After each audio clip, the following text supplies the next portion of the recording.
বেশি বেশি সবসময় লা ইলাহা ইল্লাল্লাহ পাঠ করবেন। যদি আপনার অভ্যাস থাকে লা ইলাহা ইল্লাল্লাহ পাঠ করে, তবে আপনার মরণের সময় মুখ দিয়ে সেটা বের হবে।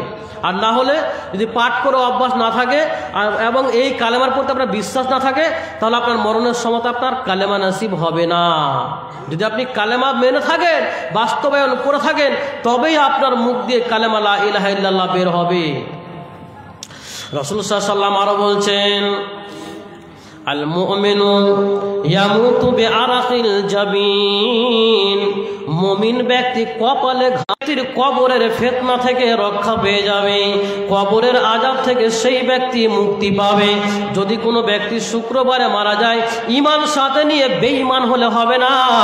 ঈমান সাথে নিয়ে যদি শুক্রবারের দিনে, জুমার দিনে অথবা রাত্রে মারা যায়, তাহলে তার কবরের আযাব মাফ, মানে এটা একটা ভালো মরণের লক্ষণ। বলছে এখন হচ্ছে শুক্রবারের রাত, কথা বুঝতে পেরেছেন? আগে রাত্রি পরে দিন, এই হিসাবগুলো না জানলে অনেকে আঁকি কাজে দিকে আবার ভুল করে দেয়।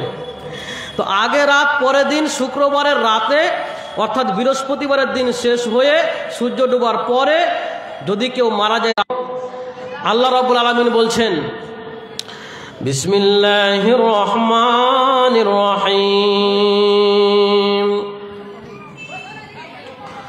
ওয়ালা তাকুলু লিমান ইউকতালু ফি সাবিলিল্লাহি আমওয়াত বাল আহইয়া ওয়ালাকিন লা তাশউরুন, কিন্তু সেটা তোমরা বুঝতে সক্ষম নও।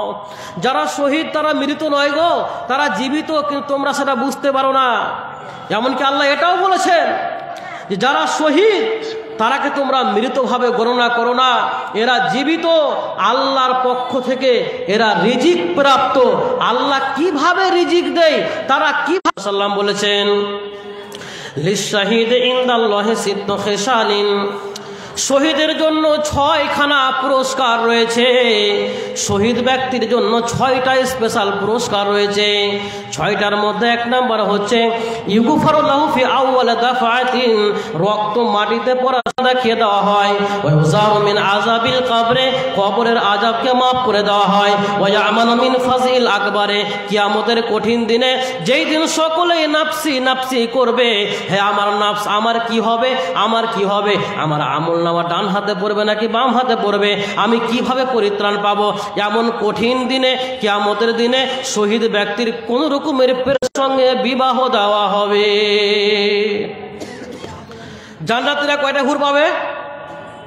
প্রশ্ন করবে, কথাটা আসলো, জান্নাতীরা কয়টা হুর পাবে? কেউ জানেন জান্নাতীরা কয়টা হুর পাবে গো? 72টা। কটা? আরে বলেন না, জানেন আপনারা? যারা সাধারণ জান্নাতি তারা 2টা হুর পাবে। রাসূল সাল্লাল্লাহু আলাইহি ওয়াসাল্লাম বলেছেন, লিররাজুল মিন আহলিল জান্নাতি যাওজাতান মিনাল হুরিল আইন, সাধারণ যারা জান্নাতি, শহীদের মৃত্যুটা কত ভালো মৃত্যু ভাই আমার, বন্ধু আমার। এছাড়াও একজন শহীদ ব্যক্তি তার পরিবারের মধ্য থেকে, তার আত্মীয়দের মধ্য থেকে 70 জনকে সুপারিশ করে করে জান্নাতে নিয়ে যাবে। মৃত্যুর লক্ষণ কি? চলেছে নাকি বক্তা? 10 মিনিট সময় আছে, একটু বলেন যে কিছু আপনারা। হ্যাঁ জি, বলতেছিলাম জি। আরেকজন, হ্যাঁ কি এটা, কে দিয়েছে এটা? যে একজন মহিলা 2টা চাঁদির বালা দিয়েছে, মাশাআল্লাহ, বারাকাল্লাহ, আল্লাহুম্মা সাল্লি আল্লাহুম্মা বারিক আলাইহা। জি বলেন। বলছিলাম যে আপনারা দানের পর্বটা দিয়ে শেষ করেন, আমাদের পরবর্তী বক্তা আগামী 10 মিনিটের মধ্যে উপস্থিত হবেন, তাই আপনাদের কাছে অনুরোধ আপনারা দান দিয়ে। এখানে কোনো সরকারের পক্ষ থেকে কোনো অনুদান নেই। আজকে এই মাদ্রাসায় যদি আপনি দান না করেন, দেখেন আমি আপনার সামনে বক্তব্য দিয়েছি 1.5 ঘন্টা থেকে, আমার আগে আরও বক্তারা বক্তব্য দিয়েছে, এরপরে আরও বক্তা আসবেন, বক্তব্য দিবেন। আচ্ছা বলেন, এইরকম জালসা যদি প্রতি বছরে আপনারা যদি 10টা করে করেন, আর প্রতি মাদ্রাসা থেকেই আলেমের ফ্যাক্টরি, মাদ্রাসা থেকে আলেম তৈরি হয়, অতএব মাদ্রাসাগুলো হচ্ছে আমাদের মূল্যবান সম্পদ। আজকের বর্তমান প্রেক্ষাপটে মাদ্রাসা মাদ্রাসার প্রতি আমাদের অনীহা এবং জেনারেল স্কুলের প্রতি আমাদের আগ্রহ। আমরা আমাদের সন্তানগুলোকে নিয়ে গিয়ে ভরছি আমরা সব নার্সারিতে, যেখানে শিক্ষা দেওয়া হচ্ছে A for apple, B for ball, বলো বাবু এইগুলোই শিখো তুমি, যেখানে শিক্ষা দেওয়া হচ্ছে আতা গাছে তোতা পাখি, ডালিম গাছে মৌ, এত ডাকি তবু কথা কও না কেন বউ, একটা 1 ক্লাসের বাচ্চাকে বউয়ের কনসেপ্ট দেওয়া হচ্ছে। এই শিক্ষাগুলোকে আমাদেরকে মূল্যায়ন করতে হবে। মাদ্রাসাতে কি করানো হয় সেটা আপনারা সবাই জানেন। ফজরের সময় একটা ছিলাম যে আপনার নেকি বন্ধ হবে না যদি সন্তান যদি দোয়া করে থাকে পিতা মাতার জন্য। সম্মানিত শুধু আপনারা আসুন, দেরি করবেন না, মাত্র 5 মিনিটের মধ্যে যে যা দিবেন আসুন। আপনার যতটুকু সামর্থ্য রয়েছে 500, 1000, 1000 যে যা পারেন, না হলে 100, 200 যতটুকু পারেন আপনারা নিয়ে আসেন। দয়া করে কেউ কৃপণতা দেখাবেন না, যার পকেটে যা আছে দিয়ে যাবেন।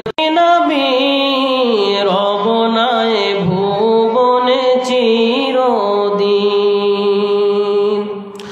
ক্ষমা করে দিও। কত আছে বাবু? 700, 300 টাকা পুড়িয়ে দেন, আর 1000 টাকা করে দেন। হ্যাঁ আর দেন না, দিয়ে দেন, পুড়িয়ে দেন, আল্লাহ বাড়িয়ে দিবার। জি, একজন 700, একজন 500। আল্লাহুম্মা সাল্লি আলাই, আল্লাহুম্মা বারিক আলা, বারাকাল্লাহু ফি আহলিকা ওয়া মালিকা, বারাকাল্লাহু ফি আহলিকা ওয়া মালিকা। তোমরা আমায়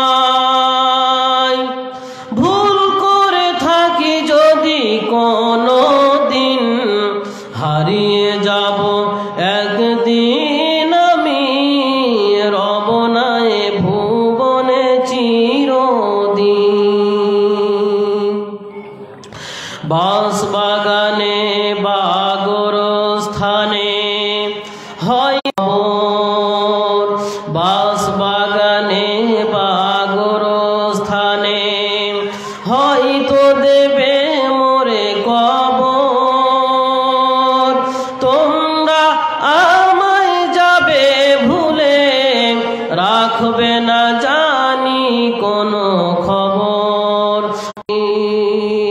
আমরা নিজের সম্পদকে বেশি ভালোবাসি নাকি পরের সম্পদকে? বলেন, আমরা নিজের সম্পদকে বেশি ভালোবাসি না পরের সম্পদকে বেশি ভালোবাসি? রাসূল সাল্লাল্লাহু আলাইহি ওয়াসাল্লাম বলছেন যে আমরা পরের সম্পদকে বেশি ভালোবাসি, নিজের সম্পদকে নয়। জি, একজন দাদু আমার 100 টাকা, আল্লাহুম্মা সাল্লি আলা, আল্লাহুম্মা বারিক আলাই, বারাকাল্লাহু ফি আহলিকা ওয়া মালিকা। তো বলে কিভাবে এটা হয় যে নিজের সম্পদকে নয় পরের সম্পদকে ভালোবাসি? কি করে আমরা তো সবাই নিজের সম্পদকেই ভালোবাসি। তিনি বলছেন শোনো, কি করে পরের সম্পদকে আমরা ভালোবাসি। আচ্ছা, আজকে আপনি এখানে মনে করেন যে 500 টাকা দান করে গেলেন, 500 টাকা দান করলেন, আপনি মনে করেন আপনি 1 লক্ষ টাকার মালিক, ধরে নেন 1 লক্ষ টাকার মালিক, আপনি দান করলেন কত? 500 টাকা। আপনার কাছে থাকলো কত ব্যালেন্স? আর 99,500 টাকা। মিরাস আকারে যে যা পাই সেটা নিয়ে নেবে, কিন্তু আপনি যে টাকাটা আজকে 500 টাকা দিয়েছেন এটা হচ্ছে আপনার। এই টাকাটাই আপনার কাজে আসবে আখেরাতে। আর বাকি যত টাকা আপনি রেখে গেলেন সেগুলো কিন্তু আপনার নয়, সেগুলো পরের টাকা। তো আজকে আমরা আমাদের নিজের টাকাকে ভালোবাসি না, আমরা পরের টাকাকে ভালোবাসি, জানি না। আপনাকে একটা দৃষ্টান্ত দিই আমি।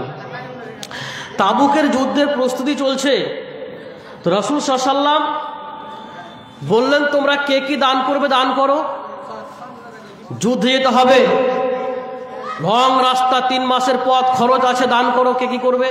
উমর ফারুক রাদিয়াল্লাহু তাআলা আনহু বলছেন মনে মনে, আজকে আমি আবু বকরকে দান করে জয় হয়ে যাব, আবু বকরের থেকে আজকে আমি বেশি দান করব। এইটা মনে করে উমর ফারুক রাদিয়াল্লাহু তাআলা আনহু কিছু দান নিয়ে রাসূল সাল্লাল্লাহু আলাইহি ওয়াসাল্লামের কাছে এসে উপস্থিত হলেন। রাসূল সাল্লাল্লাহু আলাইহি ওয়াসাল্লাম বলছেন, মা আবকাইতা ইয়া উমর, উমর তুমি কি বাকি রেখে এসেছো? শব্দটা কত কঠিন দেখছেন, কি বলছে যে কি বাকি রেখে এসছো, মানে কি নিয়ে এসছো সেটা বলছেন না, যে মা আমি অর্ধেক দান করে দিলাম। এরপরে আবু বকর রাদিয়াল্লাহু তাআলা আনহু আসছেন।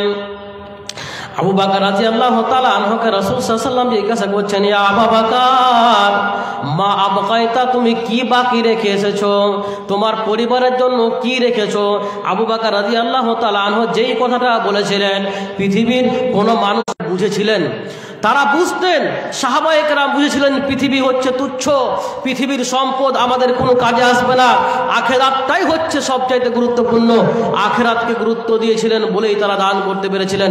আল্লাহ রাব্বুল আলামিন বলছেন, বিসমিল্লাহির রহমানির রহিম, ইয়া আইয়ুহাল্লাযীনা আমানু হাল আদুল্লুকুম আলা তিজারাতিন তুনজিকুম মিন আযাবিন আলীম।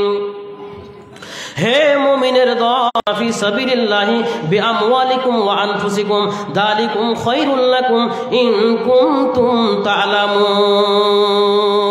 আমরা ব্যবসা বলতে কি বুঝি? আমরা ব্যবসা বলতে এগুলো বুঝি, কাপড়ের ব্যবসা, আলুর ব্যবসা, গরুর ব্যবসা।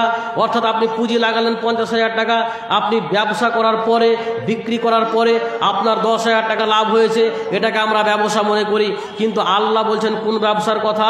তু'মিনুনা বিল্লাহি ওয়া রাসূলিহি লাকুম, এটা তোমাদের জন্য কল্যাণকর, এটা তোমাদের জন্য উত্তম। ইন কুনতুম তা'লামুন, যদি তোমরা বুঝতে সক্ষম হও। আল্লাহ শেষে এই বাক্যটা ব্যবহার করেছেন, এই শব্দটা কেন?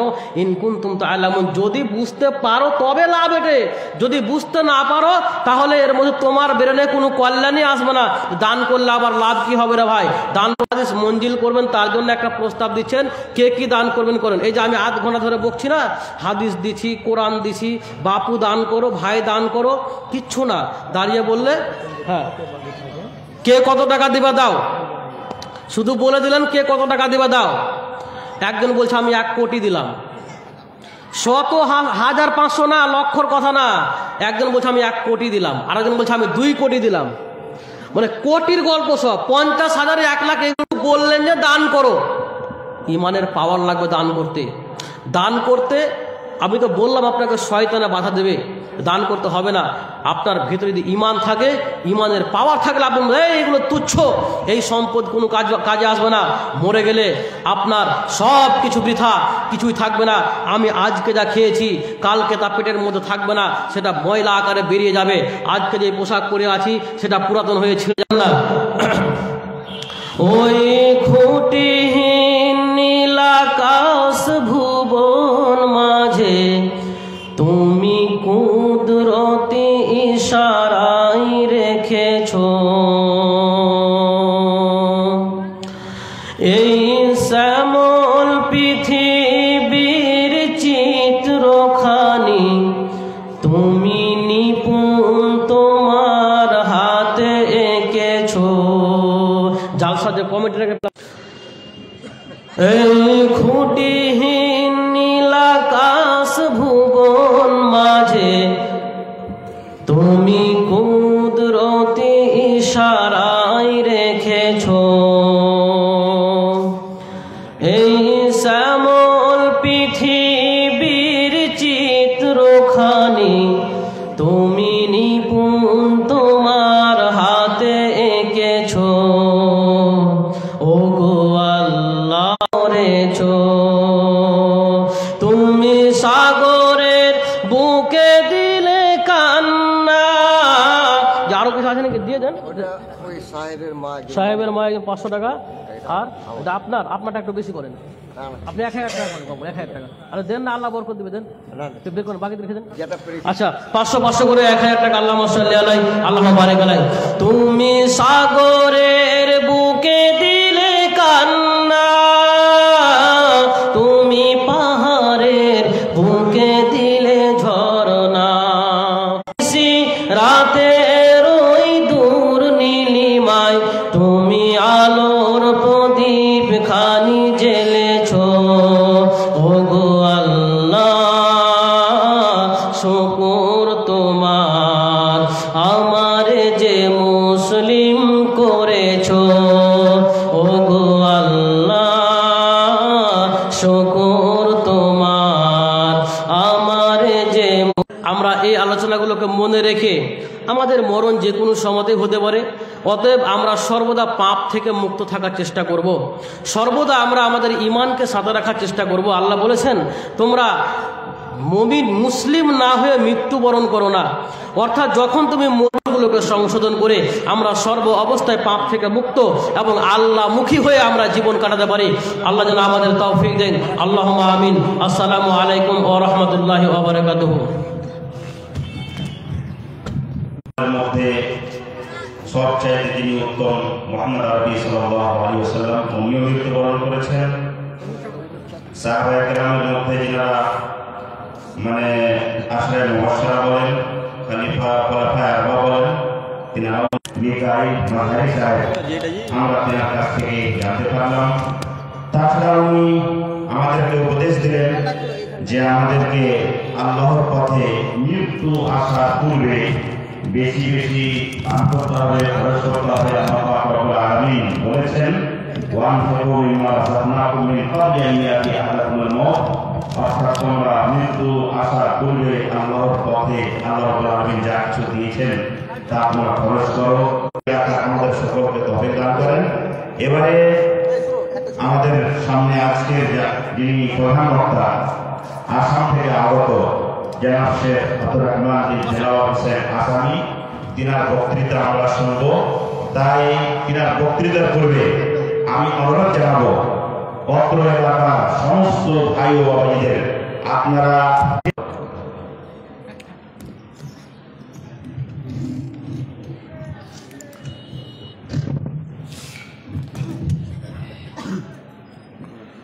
আব্দুল আলী, এটা তারাজ বেড়ে দিই, এটা কি আটকে আছে? এটা করতে হতো, আর যাবে না। নিজেদের ব্যস্ততা ত্যাগ করুন, রাত অনেক হয়ে গেছে। এই বাবু বসো, এই তালবেরি বসো।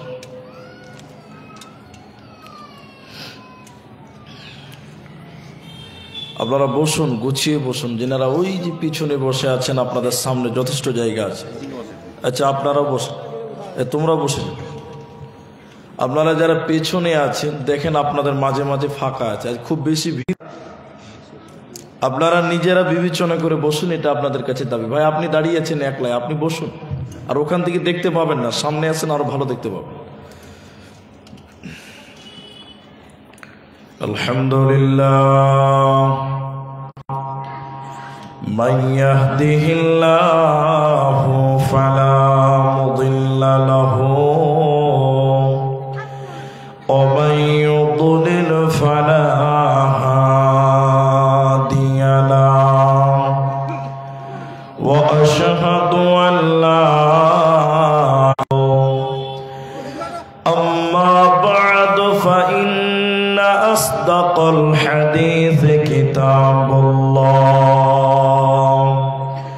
ওয়া আহসানাল হাদী হাদী মুহাম্মাদিন মুস্তাফা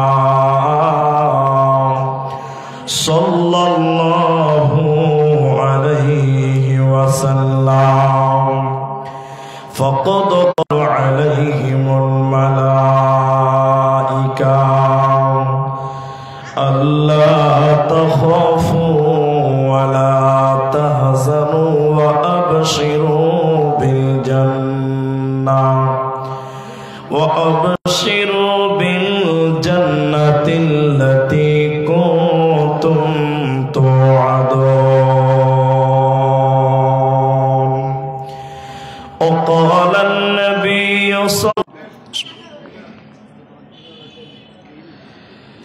দাও প্রভু দাও আমায় আবার উমর দারাজ দিন। দাও প্রভু দাও আমায় আবার উমর দারাজ দিন। দাও প্রভু দাও আমায় আবার উমর দারাজ দিন।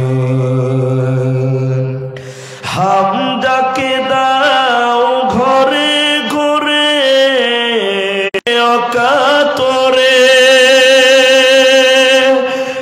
আবার কাবা ভাঙতে এলে আবার কাবা ভাঙতে এলে পাঠাও আবাবিল। দাও প্রভু দাও আমায় আবার উমর দারাজ বিশ্ব আবার বলো মারহাবা। আবার পাঠাও আবু বকর ফিতনা ফাসাদ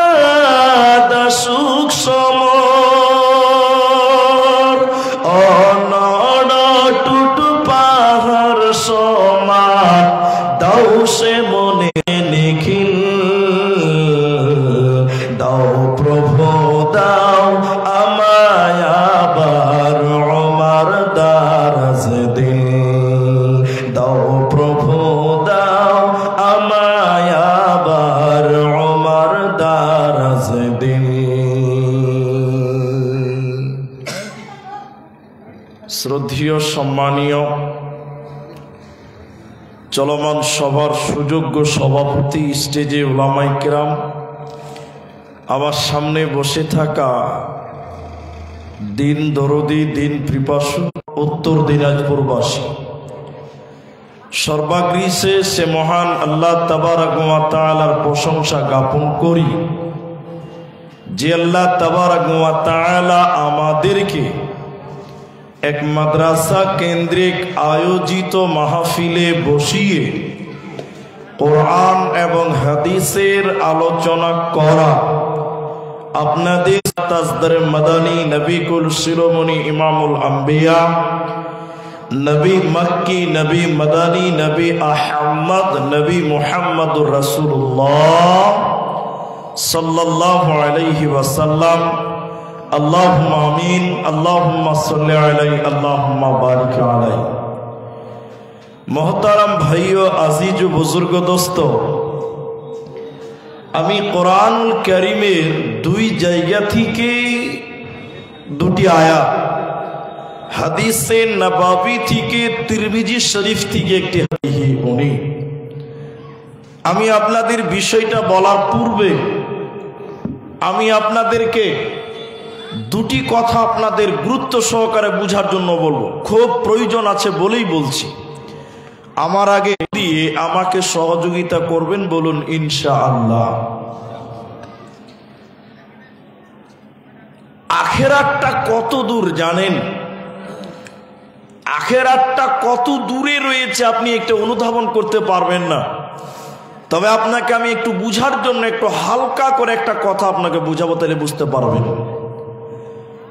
একজন গবেষক বলছেন যে আপনি ঘুমান, আমি ঘুমাই, আপনি রাতে আরাম করেন, ঘুমান, আমিও ঘুমাই।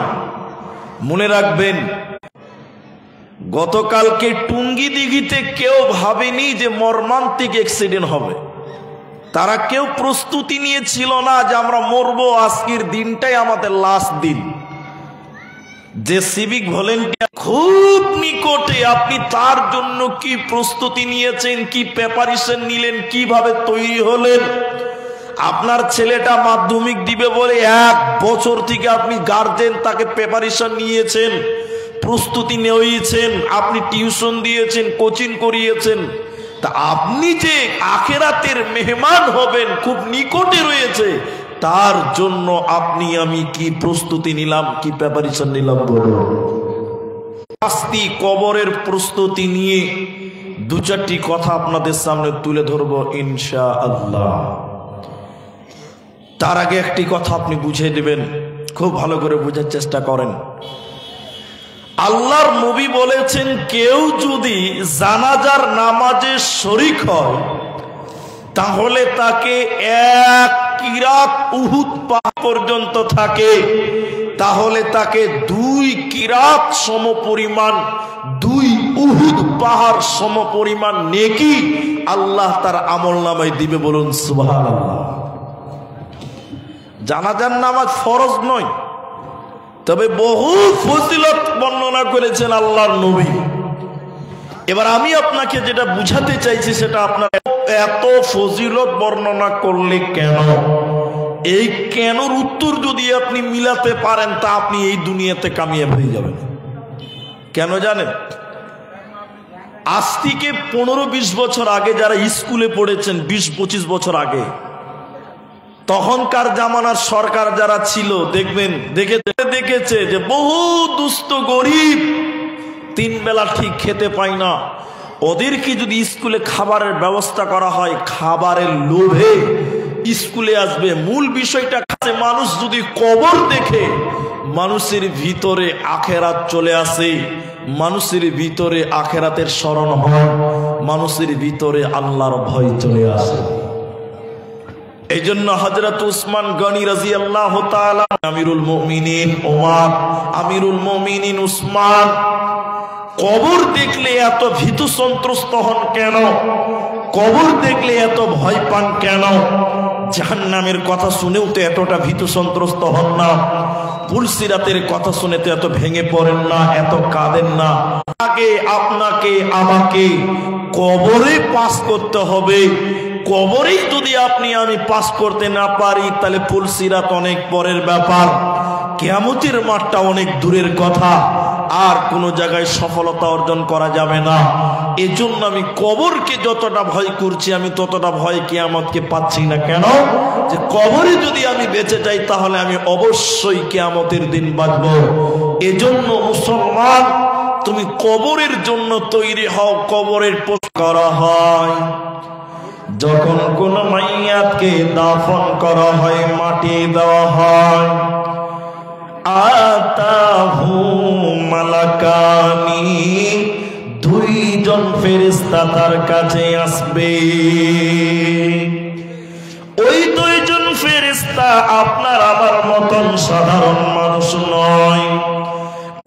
আল্লাহর নবী বললেন, যখন কোন মাইয়াতকে দাফন করা হয়, আতাহু মালাকানি, দুইজন ফেরেশতা সেই মাইয়াতের কাছে আসবে। কালো কুচকুচে তাদের চেহারা, নীল চোখ বিশিষ্ট দুইজন ফেরেশতা, ভয়ঙ্কর তাদের চেহারা। ওই দুইজন ফেরেশতা যখন কবরে আসবে, দুইজন একসঙ্গে তাকে জিজ্ঞাসা করবে, ফায়াকুলানি, নবী বললেন, এই ফেরেশতা দুইজন এসে বলবে, বলো তোমার রব কে, বলো তোমার দিন কি, বলো তোমার নবী কে। যে ব্যক্তিটা এই তিনটা প্রশ্নের উত্তর দিতে পারবে, সব জায়গা তার জন্য আসান হয়ে যাবে, সব জায়গা তার জন্য সহজ হয়ে যাবে। আর যে ব্যক্তিটা এই তিনটি প্রশ্নের উত্তর দিতে পারবে না, কোন জায়গায় কামিয়াব হতেও পারবে না। এখন আপনারা বলুন, একটু আপনারা কথা বলেন, এটা আপনাদের আবেদন করছে মাত্র। এই তিনটি প্রশ্ন কার কার মুখস্থ আছে হাত তোলেন, কার কার মুখস্থ আছে হাত তোলেন। আল্লাহু আকবার। এতগুলো লোক কারো মুখস্থ নেই? একটা দুটা, ওই 4-5টা, বাস বাস। আপনাদের মুখস্থ নাই না? ভয় বলছেন না? মুখস্থ আছে। একজন বলছে, মুলি সাহেব আমার তো মুখস্থ আছে তিনটা প্রশ্ন, তাহলে নামাজ পড়ে কি হবে? আমার তো মুখস্থ আছে। জি, আমরা হলাম ইমানের ডাক্তার, আমরা আপনাদের ইমানের কিছু উন্নতি করতে পারি, তাই এই জন্য মরা রোগের চিকিৎসা ডাক্তার করে না। আপনাদের যে কথা বলছিলাম, কবরে মুখস্থ করে গিয়ে কোনো লাভ হবে? হবে না। মুখস্থ দিয়েই যদি লাভ হতো, তাহলে এইরকম শাইখুল হাদিস, বড় বড় আলেমেরা জান্নাতের রিজার্ভেশন বুক থাকতো, থাকতো কি থাকতো না? ওরা তো আগে মুখস্থ করেছে। তাহলে মুখস্থ করে যদি কোনো উন্নতি হতো বা লাভ হতো, তাহলে মাদ্রাসার হেড মুলবি আমরা আজান দিতে দেখেছেন? আপনার আজান দেখেননি? কেউ কেউ দেখেছেন? আমি দেখেছি। এখানেও হচ্ছে না? কবরের কাছে আজান দিছে না? এবার শুনেন, আপনাকে বলি, আমি এক জানাজাতে উপস্থিত ছিলাম, ওয়াল্লাহি আল্লাহর কসম, দাফন কমপ্লিট হওয়ার পর ওখানে কানে হাত দিয়ে একজন আজান দিচ্ছে। আজান দিচ্ছে তো আসতে না, জোরে আজান দিল।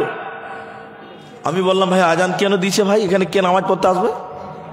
তবে কি বলছে, আজান দিয়ে কাকে তাড়লাম বলুন আপনারা? শয়তান তাড়লাম, যেন কবরে ফেরেশতা মানে এই মাইয়াতকে কেউ ডিস্টার্ব করতে না পারে। আরেক জায়গাতে এই রকম দেখেন, আমার দিকে তাকান, তাহলে কিছু পাবেন। মাইয়াত মারা গেছে, খাটলাতে লাশ রেডি করে দিয়েছে। এমন সময় আমাদের মতন লম্বা পাঞ্জাবি আর মাথায় বড় পাগড়ি বেঁধে একজন হুজুর চলে এসলো। হুজুর এসে এবার কবরের প্রশ্ন লিখছে কাগজে, মান রব্বুকা, উত্তর কি হবে? মা। দেখলাম 2-3 জন ছিলাম আমরা। তা আমি বললাম, ভাই এই কবরের ভিতরে এই কাগজের কোশ্চিনটা ভরে দেওয়া হলো যে কি ব্যাপার? তার বলছে, মুলি সাহেব এই যে লিখে দিল 15,000, আমাদের এলাকার সবচেয়ে বড় হুজুর এই প্রশ্নটা লিখে দিয়েছে। কবরে যখন মুনকার নাকির এই প্রশ্নগুলো করবে, এই কাগজ দেখে দেখে উত্তর দিয়ে দিবে। কে বলছে সুবহানাল্লাহ? কে বলছে সুবহানাল্লাহ?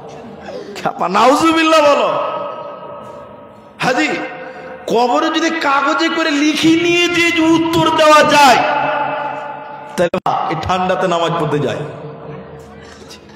জি না,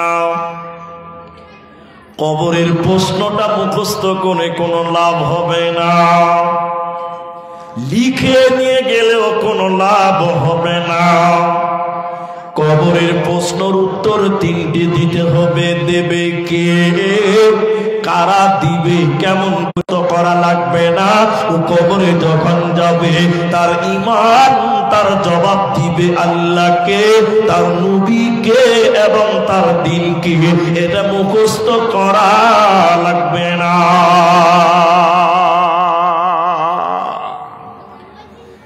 এক নাস্তিক বুঝলেন, কলকাতাতে পড়ে, বাপের একটাই ছেলে, ল পড়ছে, ল মানে আইন। নাস্তিক ছেলে বাড়িতে এসছে দিনাজপুরে কলকাতা থেকে, দুপুরবেলা ভাত খেতে গেছে। তার মা বলছে, বেটা জোহরের নামাজ পড়লি বাপ? তো নাস্তিক ছেলে বলছে, মা নামাজ পড়ে কি হবে? তোর মা বলছে, বেটা কবরে কি জবাব দিবি বাপ? আবার ওই ছেলে বলছে, মা কবরে কোনো জবাব টবাব লাগবে না, এই মুলবিরা খামাখা তোমাকে কবর কবর করে ব্রেন নষ্ট করেছে, মরার পর কোনো থাকা যাবে না বাড়িতে রে বাবা। সন্ধ্যাবেলায় ছেলে, নাস্তিক ছেলে, এরকম একটা কাগজ আর কলম নিয়ে মসজিদে চলে গেছে। সন্ধ্যাবেলা মুলি সাহেব জানলাতে মুখ পার করে দেখছে, পুরো সর্বনাশ, গায়ে শয়তানটা মসজিদে কি ব্যাপার? পুরো গ্রামে শয়তানটা মসজিদে কি ব্যাপার? কোনোদিন তো মসজিদে আসে না। তখন বলছে, জি জি বলেন বলেন। তখন নাস্তিক বলছে, আপনারা তো মানুষের ব্রেনকে নষ্ট করে দিলেন, কবর, জান্নাত, পুলসিরাত, কিয়ামত, এই করে করে মানুষকে ব্রেন নষ্ট করে দিয়েছেন। আমার মা খালি বলছে কবর কবর কবর কবর কবর কবর। আচ্ছা কবরে কি প্রশ্ন করা হবে আপনি একটু বলুন তো। বলিছে ওর হাদিস বলছে, শোনো, উত্তর কি হবে? রব্বি আল্লাহ, দীনুল ইসলাম, নবী মুহাম্মদুর রাসূলুল্লাহ সাল্লাল্লাহু আলাইহি ওয়াসাল্লাম।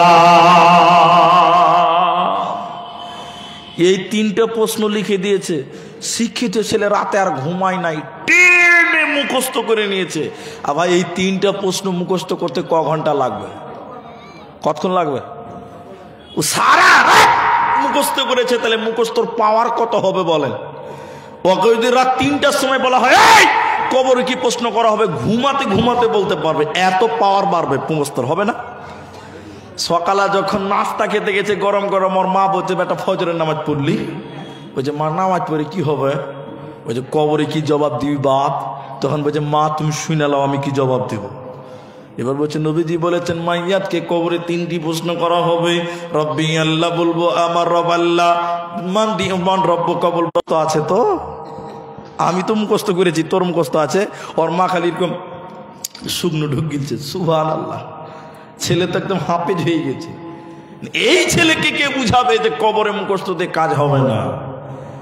মা তখন বলছে, বেটা এটা উপন্যাস বলে আমি আপনাদের মূল কথাটা বুঝাবো। মা বলছে, বেটা ময়না পাখি দেখবে মানুষের বাড়িতে থাকে, কথা বলে, কিন্তু ময়নাকে নিয়ে যাওয়া হয়, ময়না পাখি সালাম দিবে না, ছটফট করবে। জুড়ে বলুন, ভয়ে ছটফট করবে কুকুর দেখে। মা বলছে, বেটা একটা ময়না পাখি যাকে দেখে তাকে দেখে সালাম দিল, কিন্তু কুকুর দেখে সালাম দিল না কেন? ভয়ে ছটফট করতে লাগলো। বিড়াল দেখে সালাম দিল না, ছটফট করলো কেন? এবার মা বলছে, বেটা রে, দুনিয়াতে যতই কবরের প্রশ্ন মুখস্থ করো না কেন, যখন কবরে আপনার কিনা মুনকার নাকির ফেরেশতাকে তোরা দেখবে, নীল চক্ষু বিশিষ্ট ফেরেশতা দেখবে, তখন দুনিয়ার যত মুখস্থ আছে সব ভুলে যাবি রে। ওকে আর আমল, এই দুটিকে সঙ্গে করে যারা দুনিয়া করবে, মুখস্থ করতে হবে না, ওর ঈমান তার চাঙ্গা হয়ে জবাব দিবে, ওর কোনো চিন্তা হবে না, হবে না। আজকে বৃহস্পতিবার মাধ্যমিকের কোনো পরীক্ষা ছিল? আজ ছিল মাধ্যমিক পরীক্ষা ছিল? ছিল। কোন সাবজেক্ট ছিল আজকে? ম্যাথ ছিল। আচ্ছা, এখন আমি যে প্রশ্নগুলো করছি আমি আপনাদের মানে জোর হাত করে বলছি, আপনারা কথা বলেন। মাধ্যমিকের কোশ্চিনগুলো করে দেয় না গোপন রাখে? তাও জানেন না আপনারা? না নরেন্দ্র মোদী বলেছে জালসায় কথা বলা যাবে না, ট্যাক্স লাগবে? ওরকম কোন খবর বেরিয়েছে নাকি রে বাবা? এদের মুখে মনে হচ্ছে আল্লাহ মোহর বেড়ে দিয়েছে। একটু কথা বলুন, মাধ্যমিকের কোশ্চিনগুলো সরকার কি প্রকাশ করে দেয় না গোপন করে রাখে? গোপন করে রাখে। সরকার যদি মাধ্যমিক পরীক্ষার কোশ্চিনটা প্রকাশ করে দেয়, তাহলে সমাজে বয়েকার কয়াকার সবচেয়ে বেকার যে ও মাধ্যমিকে ফার্স্ট ডিভিশন হবে, হবে কি হবে না? হবে। এই জন্য সরকার কি করেছে? গোপন।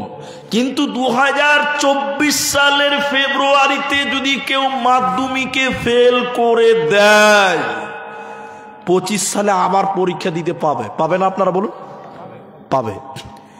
25 সালেও যদি ফেল করে দেয়, 26 সালে আবার পাবে। তাহলে মাধ্যমিকের কোশ্চিনটা গোপন, কিন্তু বার বার বার বার সুযোগ আছে। আচ্ছা না নাই? বলুন একবার, হ্যাঁ না বলুন। কবরের প্রশ্ন এক চান্সে আপনাকে পাস করতে হবে, মাধ্যমিকে আপনি বার বার বার বার সুযোগ পাবেন, কিন্তু কবরের প্রশ্ন আপনাকে এক চান্সে পাস করে নিতে হবে। দ্বিতীয় চান্স বলে কোনো অপশন কবরে পাওয়া যাবে না। তাহলে দুনিয়াতে আপনাকে কেমন প্রিপারেশন নিতে হবে? উত্তর কে দিবে?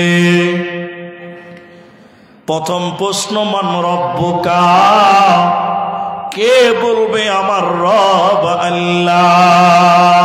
কোরআন, ইন্নাল্লাযীনা ক্বালু রাব্বুনাল্লাহ সুম্মা ইসতাকামু তাতানাজ্জালু আলাইহিমুল মালাইকা, নিশ্চয় আল্লাহকে যারা আল্লাহ বলে মেনে নিয়েছে, নিশ্চয় আল্লাহ বলেন তাদের কাছে দুইটি ফেরেশতা আসবে।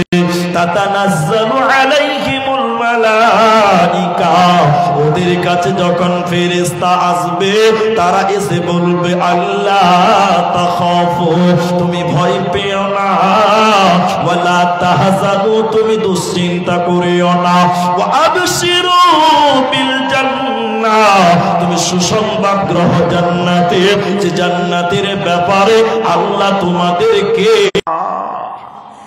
কিন্তু আমরা দুনিয়াতে আল্লাহকে আল্লাহ বলে মানতে পারিনি। আল্লাহকে আল্লাহ বলে, এটা আমাদের কমজোরি আছে, দুর্বলতা আছে। আস্তে আস্তে একটা জালসা দেখলাম, আস্তে আস্তে রাস্তার বেটা জালসা দেখলাম, জায়গাটার নাম বলতে পারছি না, নাম জানি না। হ্যাঁ, তো একজনে কাওয়াইল বলছে, মানে ওদের গাজাল বলছে আর কি। আমি কোনো জালসাকে গালি দিচ্ছি না, নিন্দা করছি, যেটা আমি হাকিকাত কথা বলছি। আমাদের আল্লাহ সম্পর্কেও দুর্বলতা আছে। আপনাকে 1 মিনিটে বলে দিলে বুঝতে পারবেন। রসাখোয়াতে একটা ছেলে দোকান দিয়েছে, বুঝলেন? দোকান দিয়েছে, যে কোনো একটা দোকান দিয়েছে, তো নতুন দোকানে বেশি বেচা কিনা হবে না। ওর দোকানে কি আইটেমের মাল আছে না আছে পরিচিত হতে 2-4-6 মাস লাগবে, লাগবে না? ভাই, বাইরের কাস্টমার যখন পরিচিত হবে তখনই তো আসবে। আমাদের আল্লাহতে কত গন্ডগোল দেখেন। এবার নতুন দোকানে বেচা কিনা হচ্ছে না, বুঝলেন? এটা আমার দোকানে যেন বরকত হয়ে যায়, বেচা কিনা বেড়ে যায়। আচ্ছা, আপনারা বলুন তো, বরকতের মালিক কে? বলুন একবার। আল্লাহ। বরকত দিতে পারে কে? আল্লাহ। দেনেওয়ালা একজন, রিজিকের মালিক আল্লাহ। তা আমরা আল্লাহ বাদ দিয়ে যদি তাবিজের কাছে বরকত খুঁজতে যাই, তাহলে আল্লাহকে বাদ দেওয়া হলো না? আল্লাহকে মানা হলো? হলো না। কিছু বলুন। বলছি, ক্যামেরাম্যান কে আছেন? আপনার ক্যামেরা কাজ করছে না, মহিলাদের মধ্যে ক্যামেরা বন্ধ আছে, মানা হলো না, বাতিল হয়ে গেল। আমরা কি বলি? এদিকে তাকান, আল্লাহটা আপনাকে বুঝাই 1 মিনিটে, তাহলে বুঝতে পারেন তাওহীদ একাত্মবাদটা বুঝতে পারবেন। নামাজ যখন আপনি পড়েন, আমি পড়ি, তখন কি বলি?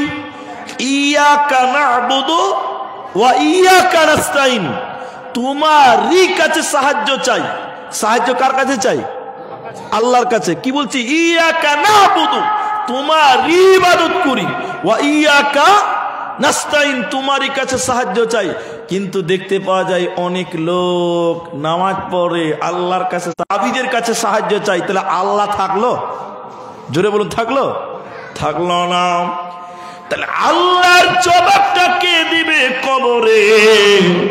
যারা আল্লাহকে আল্লাহ বলে মেনে নিয়েছিল, আল্লাহর সঙ্গে কাউকে অংশীদার করে না, এই ব্যক্তি বলবে আমার রব আল্লাহ। আচ্ছা, কবরে প্রথম প্রশ্ন আল্লাহ, কেন রবের প্রশ্নটা করা হবে শোনেন। যেদিন আল্লাহ আমাদেরকে জান্নাতুল ফেরদাউস, আমি কি তোমাদের আল্লাহ নয়? সেদিন আমরা সকলেই জান্নাতের ভিতরে বলেছিলাম ক্বালু বালা, অবশ্যই অবশ্যই আপনি আমাদের রব। এই প্রশ্ন আবার কবরে প্রথম প্রশ্ন করবে বান্দা। সেদিন তোমরা বলেছিলে আমি তোমাদের রব, দুনিয়াতে কতটা মেনেছিলে বলো? আজকে কবরে প্রথম প্রশ্ন হলো আমার রব আল্লাহ। দ্বিতীয় প্রশ্ন মা দিনুকা, ওইটা জমা রেখে দিলাম, পরে লাস্টে বলবো। 3 নম্বর প্রশ্ন অমান নবিয়ুকা, তোমার নবীকে তুমি বলো। কবরে নবী সংক্রান্ত অনেক প্রশ্ন আসবে, বারবার প্রশ্ন আসবে। আপনারা আমার দিকে তাকান, কবরে একটা ছবি দেখানো হবে। এই ছবিটা হলো নবী মুহাম্মদুর রাসূলুল্লাহ সাল্লাল্লাহু আলাইহি ওয়াসাল্লামের। বারবার যদি মুমিন হয়, ওকে যখন দাফন করে আমরা ফিরে চলে আসি, তখন ওই মাইয়াত আমাদের পায়ের শব্দ শুনতে পায়। 2 জন ফেরেশতা এসে যখন তাকে জিজ্ঞাসা করে এই লোকটাকে তুমি বলো, নবীজির ছবি দেখিয়ে কবরে বলবে মান হাজার রাজুলুন, এই ব্যক্তিটাকে তুমি বলো, এই ব্যক্তি সম্পর্কে তুমি কি জানতে তুমি বলো। ঈমানদার লোক তখন বলবে আমি সাক্ষ্য দিয়েছি ইনি আল্লাহর বান্দা এবং তার রাসূল, তিনি নবী মুহাম্মদুর রাসূলুল্লাহ সাল্লাল্লাহু আলাইহি ওয়াসাল্লাম। থেকে দেখানো হবে মুহূর্তে জাহান্নামটা পরিবর্তন করে ওই জায়গাতে আল্লাহ জান্নাত নিয়ে আসবেন, ওই জায়গাতে আল্লাহ জাহান্নাম দেখাবেন।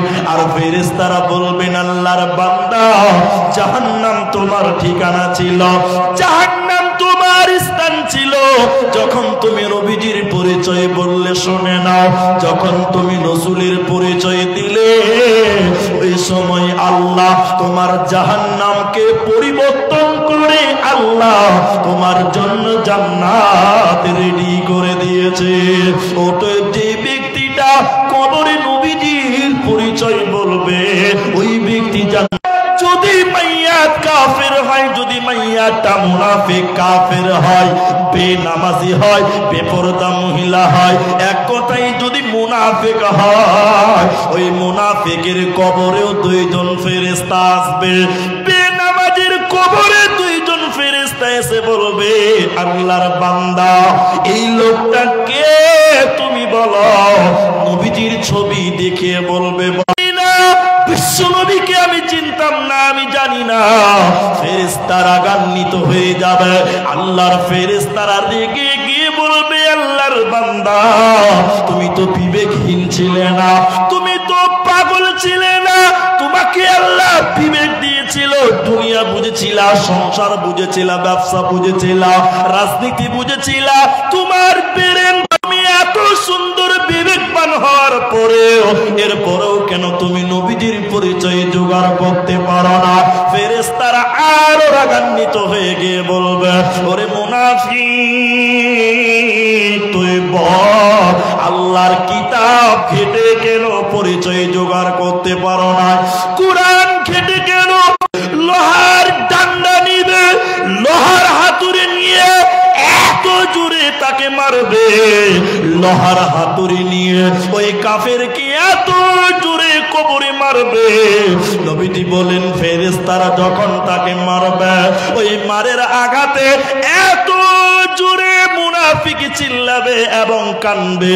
নবীজি বলছেন ওর কান্নার আওয়াজ, ওর চিল্লানোর আওয়াজ তামাম পৃথিবী শুনতে পাবে, শুনতে পাবে না মানুষ আর জিন। মানুষ আর জিন ব্যতীত কাফিরের চিল্লানোর আওয়াজ তামাম পৃথিবীর লোক শুনতে পাবে, তামাম পৃথিবী শুনতে পাবে, পাবে না শুধু মানুষ আর জিন। ওতে পাবে না।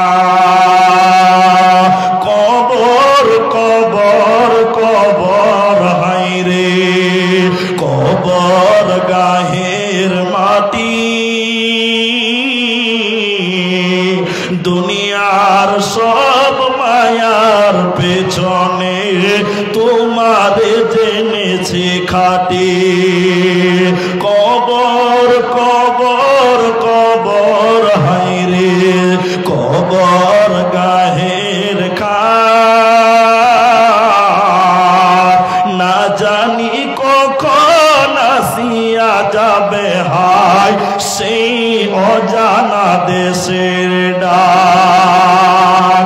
রবে না সেদিন পিতার আদর, কবর কবর কবর হায়রে কবর গাহের মাটি।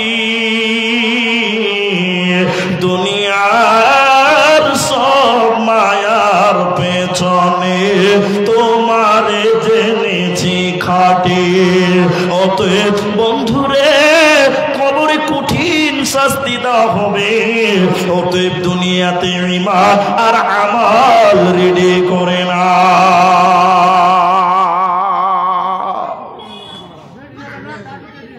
ঈমান আমাল রেডি করে নাও। প্রজেক্টটা ঠিক হয়েছে তখন? জাযাকুমুল্লাহ। জি জাযাকাল্লাহ। বসুন। তাহলে কবরে রাসূলের পরিচয় বারবার জিজ্ঞাসা করা হবে, একবার দুবার নয়। শাস্তির কথা যদি বলতে হয়, হযরতে যায়েদ বিন সাবিত রাদিয়াল্লাহু তাআলা আনহু তিনি বর্ণনা করেন, নবীজি নাজ্জার গোত্রের কোন একটা বাগান দিয়ে যাচ্ছিল। মালদা দিনাজপুরে আমের বাগান আছে, রসুলের যুগে খেজুরের বাগান, রসুলের দেশে খেজুর বাগান। তো নবীজি নাজ্জার গোত্রের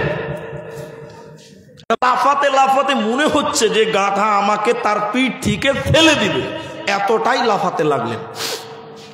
আমি গাধার পিঠ থেকে নেমে দাঁড়ালাম।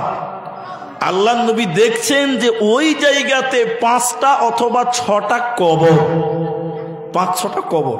আল্লাহ নবী তখন জিজ্ঞাসা করলেন ওইখানকার স্থানীয় লোকদেরকে, সঙ্গীদেরকে বললেন, বলো যাদের কবর দেখতে পাচ্ছি এরা কেমন লোক ছিল? এরা কি ইমানদার ছিল নাকি কেমন লোক ছিল তোমরা বলো।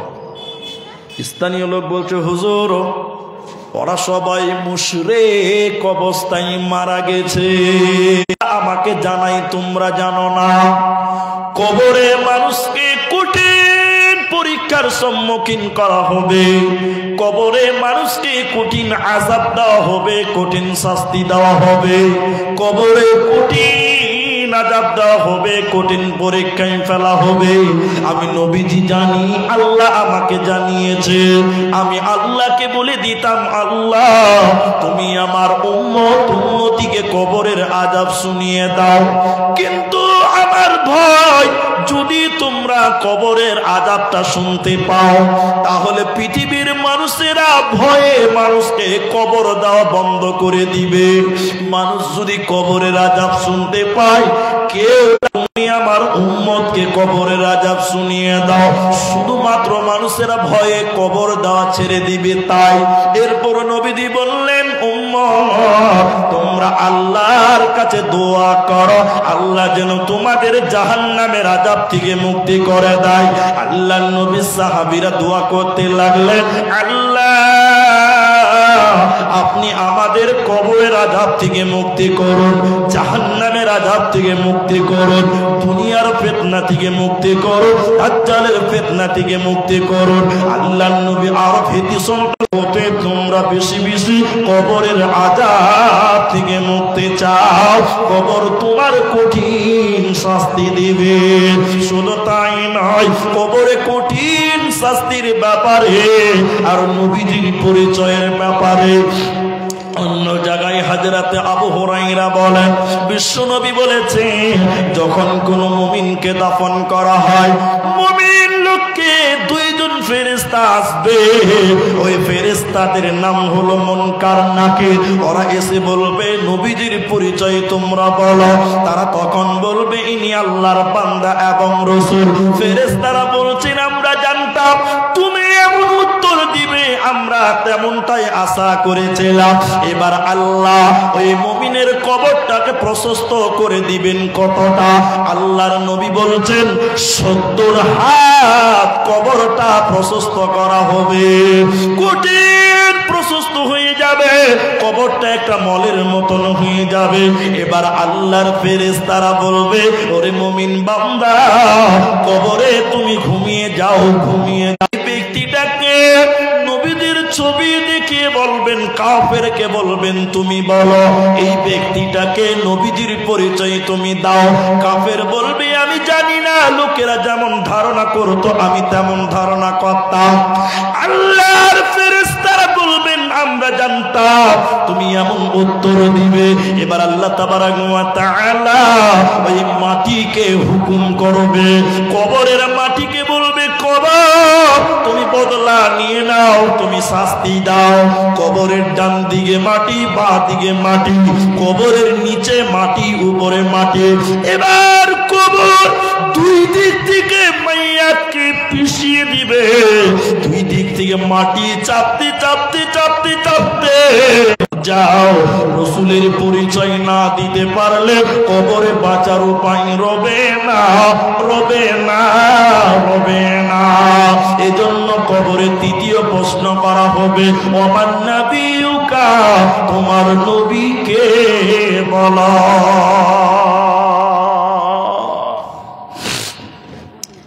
একটা উদাহরণ দিছি, তাহলে আর একটু সহজ হবে বুঝতে। উদাহরণটা কি? রসুলের প্রশ্নটা কবরে একাধিকবার আসছে। এবার কে বলবে যে আমার নবী মুহাম্মদুর রাসূলুল্লাহ? ও রাতের বেলায় সারাদিন পরিশ্রম করে রাতে ঘুমাচ্ছে। আপনারা আমার দিকে দেখছেন কিনা? আমার কথা বুঝতে পারছেন কিনা? একটু হ্যাঁ না বলুন। এবার ও রাতে ঘুমিয়েছে, এবার বুঝতে পারলেন সারাদিন ইট পাথর ধুয়েছে, ক্লান্ত শরীরে নিন চলে গেছে। আর নিন ঘুমিয়ে যে ভাই স্বপ্ন দেখছে। স্বপ্ন কি দেখছে জানেন? ওরে সুবহানাল্লাহ, বিশাল কোটিপতি পয়সাওয়ালা আর ছুঁয়ে আছে ছিঁড়া খেতাতে, বুঝলেন? ও স্বপ্নতে দেখছে বিশাল মালওয়ালা, কোটিপতি হয়ে গেছে। সব বিহার, জলপাইগুড়ি, ইসলামপুর, কিষানগঞ্জ যখন পেরিয়ে গেছে, ড্রাইভারকে বলছে আরো দূরে চ। স্বপ্নে দেখছে সব আরো দূরে চ, কলকাতাতে ফ্যাক্টরি করো তো আরো বড় লোক হবো। এই করে করে রায়গঞ্জ পার হলো, ইটাহার পার হলো, মালদা পার হলো, কালিয়াচক পার হলো। যখন ফারাক্কা ব্রিজের উপরে চলেছে, ড্রাইভারকে বলছে আরো তাড়াতাড়ি চোখ, কলকাতাতে ফ্যাক্টরি করবো। স্বপ্নে দেখছে যে সামনে একটা 18 চাকা ডাম্পার এসে এরকম বাড়াম করে মেরে দিয়েছে ধাক্কা। ও ঘুমের যুগে যুগে ঘুম ভেঙে দেখছে যা সালা ছিঁড়া কাতাতে শুয়ে আছে, এখনই কোটিপতি হয়ে গেছিল। তখন হুবহুব বলতে পারবে? পারবে না, ভুলে যাবে, অনেকটাই ভুলে যাবে। কিন্তু সব ভুলে গেলেও একটা কিন্তু ভুলবে না। বলুন তো কোনটা? যাক বাবা বাঁচা গেল, এই ডাম্পারের তল থেকে বেঁচে যে এইটাও কোনোদিন ভুলবে না। ভুলবে মানে ওইটাকে নিয়ে বেশি পেরেশান।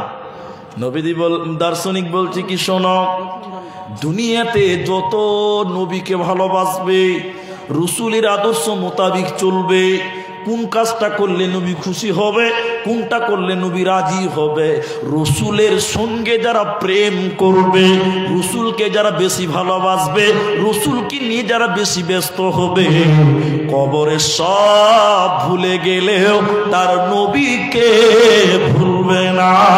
ওর জবানে বেরিয়ে যাবে আমার নবী, নবী মুহাম্মদুর রাসূলুল্লাহ সাল্লাল্লাহু আলাইহি ওয়াসাল্লাম। বাংলাদেশের মধ্যে সবচেয়ে বড় পাগলা গারদ কোন জেলায় কে বলতে পারবেন? পাবনা। বাস, পাবনাতে। জি, পাবনাতে। পাবনা একটা জেলা, সদর জেলা।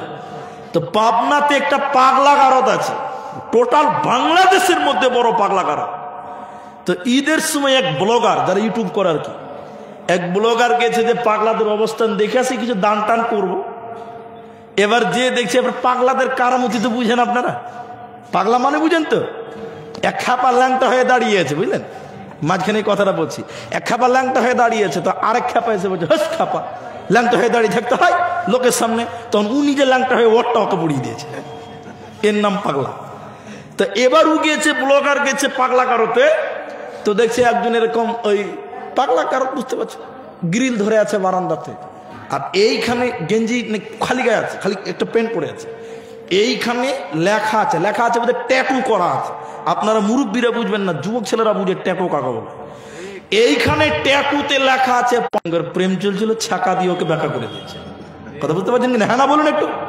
ও ছাকা খেয়ে ব্যাখ্যা হয়ে গেছে, সব দুনিয়া ভুলে গেছে, কিন্তু আর পায়েল কেউ ভুলে নাই। পাগল হয়েছে এখন, ওর ব্রেন খালি পায়েল পায়েল পায়েল পায়েল করছে। তো আমার নবীর সঙ্গে যে প্রেম করবে, আমার নবীকে যে দুনিয়াতে মহাব্বতের পাত্র করে নিবে দুনিয়াতে, ওই লোকটা কবরে সব ভুলে গেলেও তার নবীকে ভুলবে না। আরে দয়ালু নবী প্রেমের ছবি আর আসবে না জগতে। আরে দয়ালু নবী প্রেমের ছবি আর আসবে না জগতে। 63 সাল জিন্দেগি কান্দে বলে প্রেমের ছবি আর আসবে না জগতে। হায়রে দয়ালু নবী প্রেমের ছবি আর আসবে না জগতে। হাসর দিনে উম্মত বিনে, হাসর দিনে উম্মত বিনে যাবে না নবীজি জান্নাতে। হায়রে দয়ালু নবী প্রেমের ছবি আর আসবে না জগতে। হায়রে দয়ালু নবী প্রেমের ছবি আর আসবে না জগতে। ওতে মুসলমান দুনিয়াতে নবীজির সঙ্গে প্রেম করো, কবরে তোমার মুখে বেরিয়ে যাবে নবী মুহাম্মদুর রাসূলুল্লাহ সাল্লাল্লাহু আলাইহি ওয়াসাল্লাম।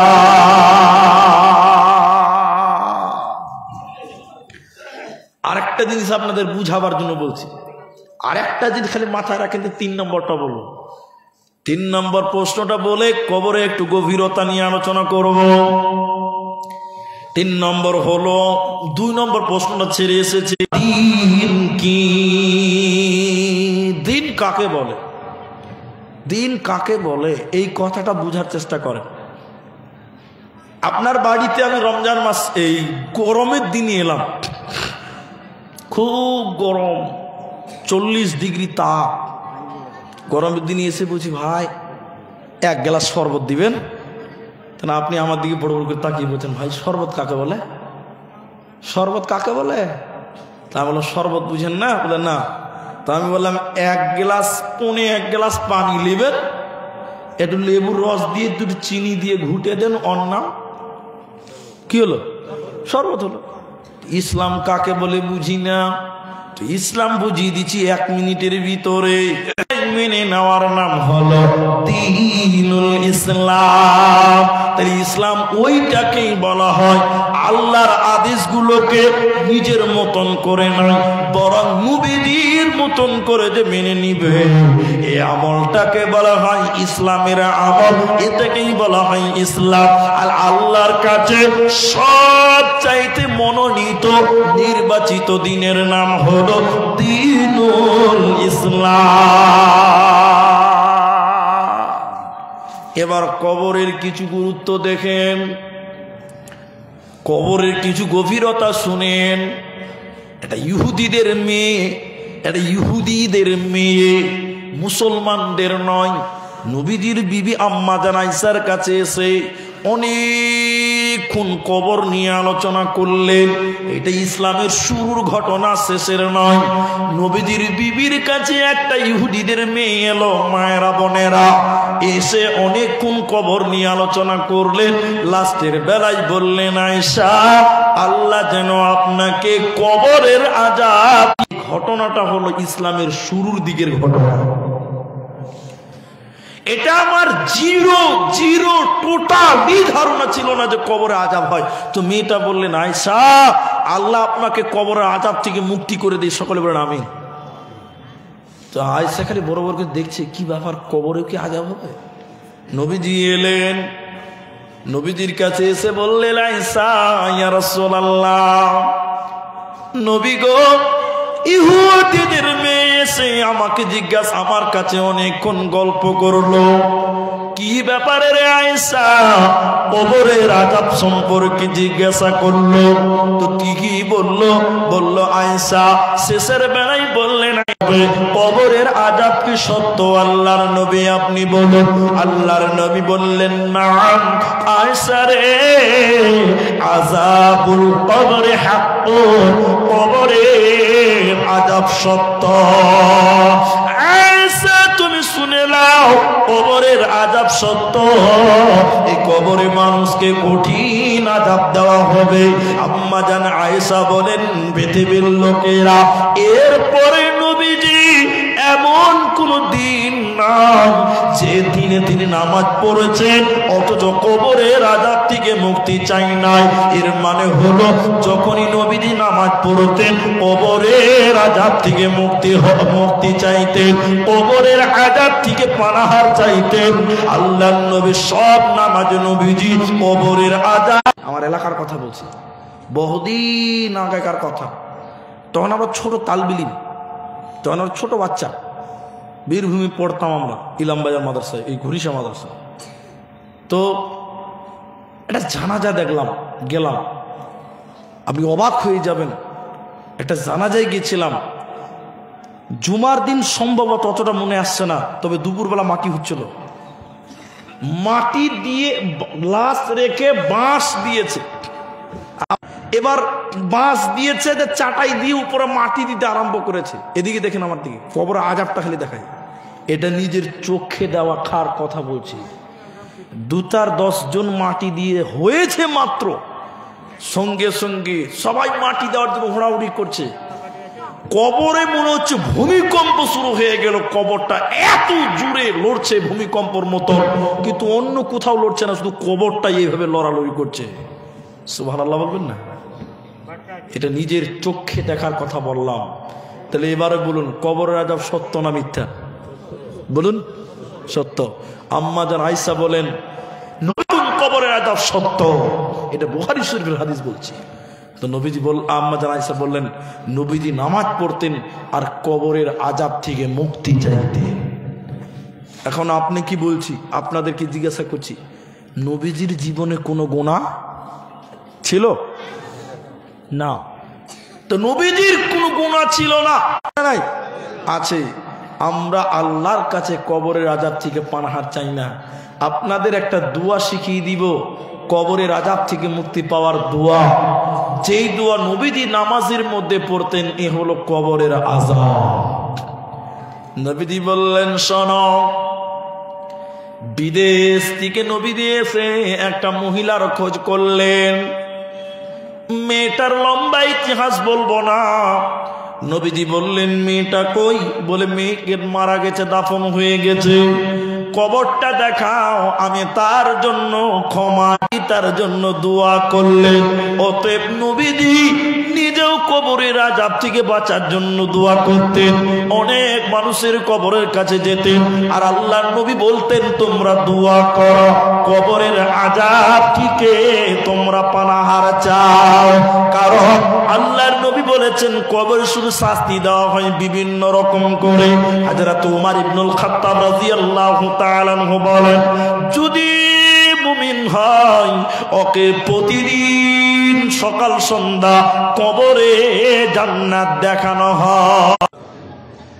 এরপরে নবী বললেন, যদি লোকটা কাফের হয়, লোকটা যদি বেঈমান হয়, প্রতিদিন তার সামনে জাহান্নাম পেশ করা হয়।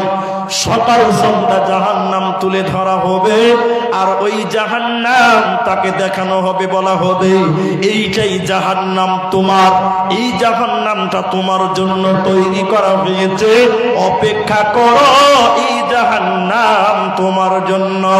অতএব এইভাবে মানসিক টর্চার করা হবে, মানসিক অত্যাচার করা হবে, মানসিক শাস্তি কবরে দেওয়া হয়। এবার আপনাদের কেন আপনি যে বলেন দেহে শাস্তি হবে, যে লোকটাকে বাঘে খেয়ে নিল তার শাস্তি কোথায় হবে? যে লোকটাকে তিমি মাছে খেয়ে নিল তার শাস্তিটা কোথায় হবে? অতএব কবরে মানুষের দেহে নয়, বরং মানুষের আত্মাতে মানুষের আত্মা দেওয়া হয়। এবার চলুন, বিশ্বনবী নামাজের ভিতরে কবরের আযাব থেকে মুক্তি চাইতেন, পানাহার চাইতেন। আপনি আমি হয়তো জানি, এরপরও আপনাদেরকে স্মরণ করিয়ে দেই, ইমানটা চাঙ্গা হবে। নামাজের লাস্টের রাকাতের শেষ বৈঠক, এটা নামাজের লাস্ট রাকাতের কোনটা পড়েন? আল্লাহুম্মা ইন্নী যালামতু নাফসি যুলমান কাসীরা ওয়া লা ইয়াগফিরুয যুনুবা, এটা পড়েন তো। আরেকটা আছে, ওইটাও পড়ুন। আরেকটাও নবীজি পড়তেন। আমি বলছি না আল্লাহুম্মা ইন্নী যালামতু নাফসি পড়া চলবে না, এটাও পড়ুন। আপনি দুটোই পড়ুন, যদি দুটো না জানে একটা পড়ুন, পারামানিক চেষ্টা করবেন। এখন যেটা বলবো, দ্বিতীয় নম্বর আমরা যাকে বলি, ওইটা বলুন। কি আছে? দাদু হে, সারা জীবন নামাজ পড়তে পড়তে কপালে দাগ পড়ে গেছে, এখন পর্যন্ত শিখা হয়নি। মুলবির কাছে যান, মক্তবে যে শিখেলেন, আল্লাহুম্মা ইন্নী আউযু বিকা মিন আযাবি জাহান্নাম ওয়া আউযু বিকা মিন আযাবিল কবর ওয়া আউযু বিকা মিন ফিতনাতিল মাসিহিদ দাজ্জাল ওয়া আউযু বিকা মিন ফিতনাতিল মাহিয়া ওয়া ফিতনাতিল মামাত। আল্লাহুম্মা ইন্নী আউযু বিকা মিনাল মাসামি ওয়া মিনাল মাগরাম। কত সুন্দর কথা বিশ্বনবী বললেন। প্রতি নামাজে নবীজি কবরের আযাব থেকে মুক্তি চাইতেন, মানে এই কথাগুলো নবী বলতেন। আল্লাহুম্মা ইন্নী আউযু বিকা মিন আযাবি জাহান্নাম ওয়া আউযু বিকা মিন আযাবিল কবর। আল্লাহ গো, তুমি আমাকে কবরের আযাব, আল্লাহ তুমি আমাকে জাহান্নামের আযাব থেকে মুক্তি করে দাও। কোনোদিন পড়েন না, মাদ্রাসার তালিব ইলমের কাছে শিখিয়ে নেবেন, লজ্জা নয় বাবা। কটা? তিনটি। এক, কবর বলে আমি অন্ধকার ঘর, আলো নিয়ে এসো। প্রথম কথা বলে কবর, এটা হাদিস নয়, এটা হাদিস কোরআনকে গবেষণা করে করে করে করে ইসলামিক পণ্ডিতগণে যুক্তিগুলো বলেছেন। কবর দ্বিতীয় কথা বলে আমি সব বিচ্ছুর ঘর, আলো নিয়ে এসো। সব বিচ্ছুর ঘর, আলো নিয়ে এসো। কবর বলে আমি মাটির ঘর, বিছানা নিয়ে এসো। এই তিনটা কথা পৃথিবীর মানুষকে ডেকে ডেকে ডেকে ডেকে কবর বলতে থাকে। দাদু হে, শোনেন কবরের তিনটি কি জিনিস? অন্ধকার ঘর, আলো নিয়ে এসো। আলো কি? আলো হবে নামাজ, আলো হবে সালাত। যে সালাত পড়বে তার চেহারাতে নূর থাকবে, নূরে কবর।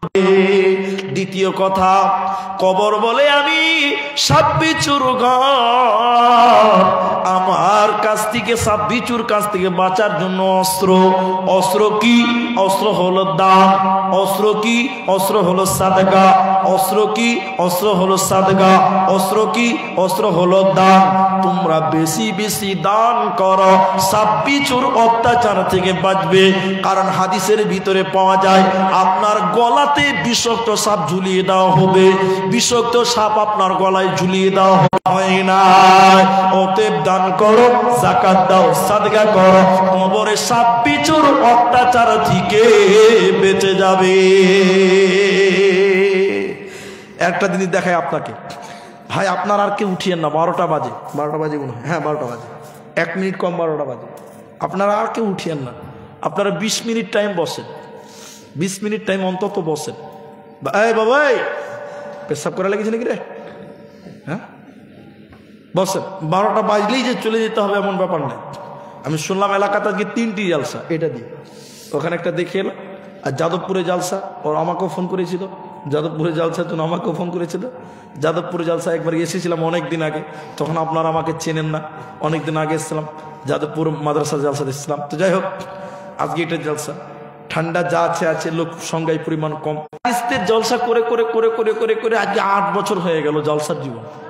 এখনো পাবলিক কি ইনশাল্লাহ বলা শিখাতে পারলাম না, এটা আমাদের দুর্ভাগ্য। বদরুদ্দুজা বলছে যে আমার বাপ বক্তব্য রাখতে রাখতে রাখতে রাখতে মরে গেছে, পচে গেছে, এখন পর্যন্ত আহলে হাদিসকে আলহামদুলিল্লাহ শিখাতে পারিনি। বড় দুঃখ লাগে। আমাদের আহলে হাদিসের প্রোগ্রামে কোথায় ইনশাল্লাহ বলতে হয়, কোথায় আলহামদুলিল্লাহ বলতে হয়, কোথায় সুবহানাল্লাহ বলতে হয়, এইটুকু আমাদের জ্ঞান নাই। অথচ ইনশাল্লাহর একটা ফজিলত আছে, নাই? কি বলছেন ইনশাআল্লাহকে বিয়ে বাড়ি ডাল ভাত নাকি, যা কোনো মূল্য নাই? নবী সুলাইমান আলাইহিস একটু বসুন। নবী সুলাইমান আলাইহিস সালামের 100টা বিবি ছিল। কটা? এরা কথা বলে না। কটা গো? 100টা। আর আপনাদের কটা? একটা। তাও বউ থাকে না, কোমরে জোর নাই। জি, তো নবী সুলাইমানের 100টা বিবি। আরেকবার বলুন সুবহানাল্লাহ। কটা বাচ্চা জন্ম নেওয়ার কথা বললেন?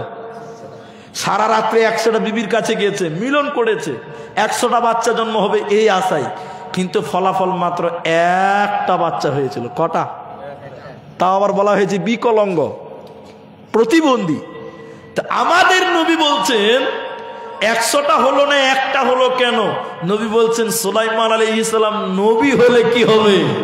এত দামি কথা বলেছিলেন, বড় কথা বলেছিলেন, কিন্তু ইনশাআল্লাহ বলে নাই। কি বলে নাই? তা আপনি এতক্ষণ কি বুঝলেন যে ইনশাআল্লাহ বিয়ে বাড়ির বাসি ডাল ভাত নাকি? গুরুত্ব নাই? অবশ্যই আছে। আমরা 20 মিনিট বসবো, বলুন ইনশাআল্লাহ। তাহলে কবরে সাপ বিচ্ছুর কথা বলছিলাম। অনেক সোশ্যাল মিডিয়াতে দেখতে পাই লাশ কবরে দাফন করতে যাবে, ওই অনেক কবরে দেখতে পাওয়া যায়, কারণ কবর হলো সাপ বিচ্ছুর ঘর। এজন্য তোমাকে সাদগা দান করতে হবে। মাটির বিছানা, মাটির বিছানা, সেখানে তোমাকে বিছানা নিয়ে যেতে হবে। বিছানা নিয়ে যাও কি করে? মানুষকে উপকার করে, মানুষকে সাহায্য করে, মানুষের বিপদ আপদ দূর করে। মানুষের বিপদ আপদ দূর করেন, আল্লাহ আপনার বিপদ দূর করেন। আমরা মানুষের উপকার করব। আর গাছতলা পেশাব করব না, পানিতে পেশাব করব না, মানুষকে কষ্ট দিব না, রাস্তাতে কোনো কিছু ফেলে রাস্তা ব্লক করব না, বরং রাস্তার ময়লা আবর্জনা পরিষ্কার করে রাস্তা প্রশস্ত করব। বলুন ইনশাআল্লাহ। পেশাব করবেন গাছতলায়, আযাব হবে কবরে। পানিতে পেশাব করবেন, আযাব হবে। মানুষকে রাস্তাঘাট বন্ধ করবেন, আযাব হবে। পেশাব করবেন না যেখানে সেখানে, রাস্তাঘাট বন্ধ করবেন না, কবরের আযাব থেকে বেঁচে যাবেন। বলুন সুবহানাল্লাহ। আমরা চেষ্টা করবো, বলুন ইনশাআল্লাহ।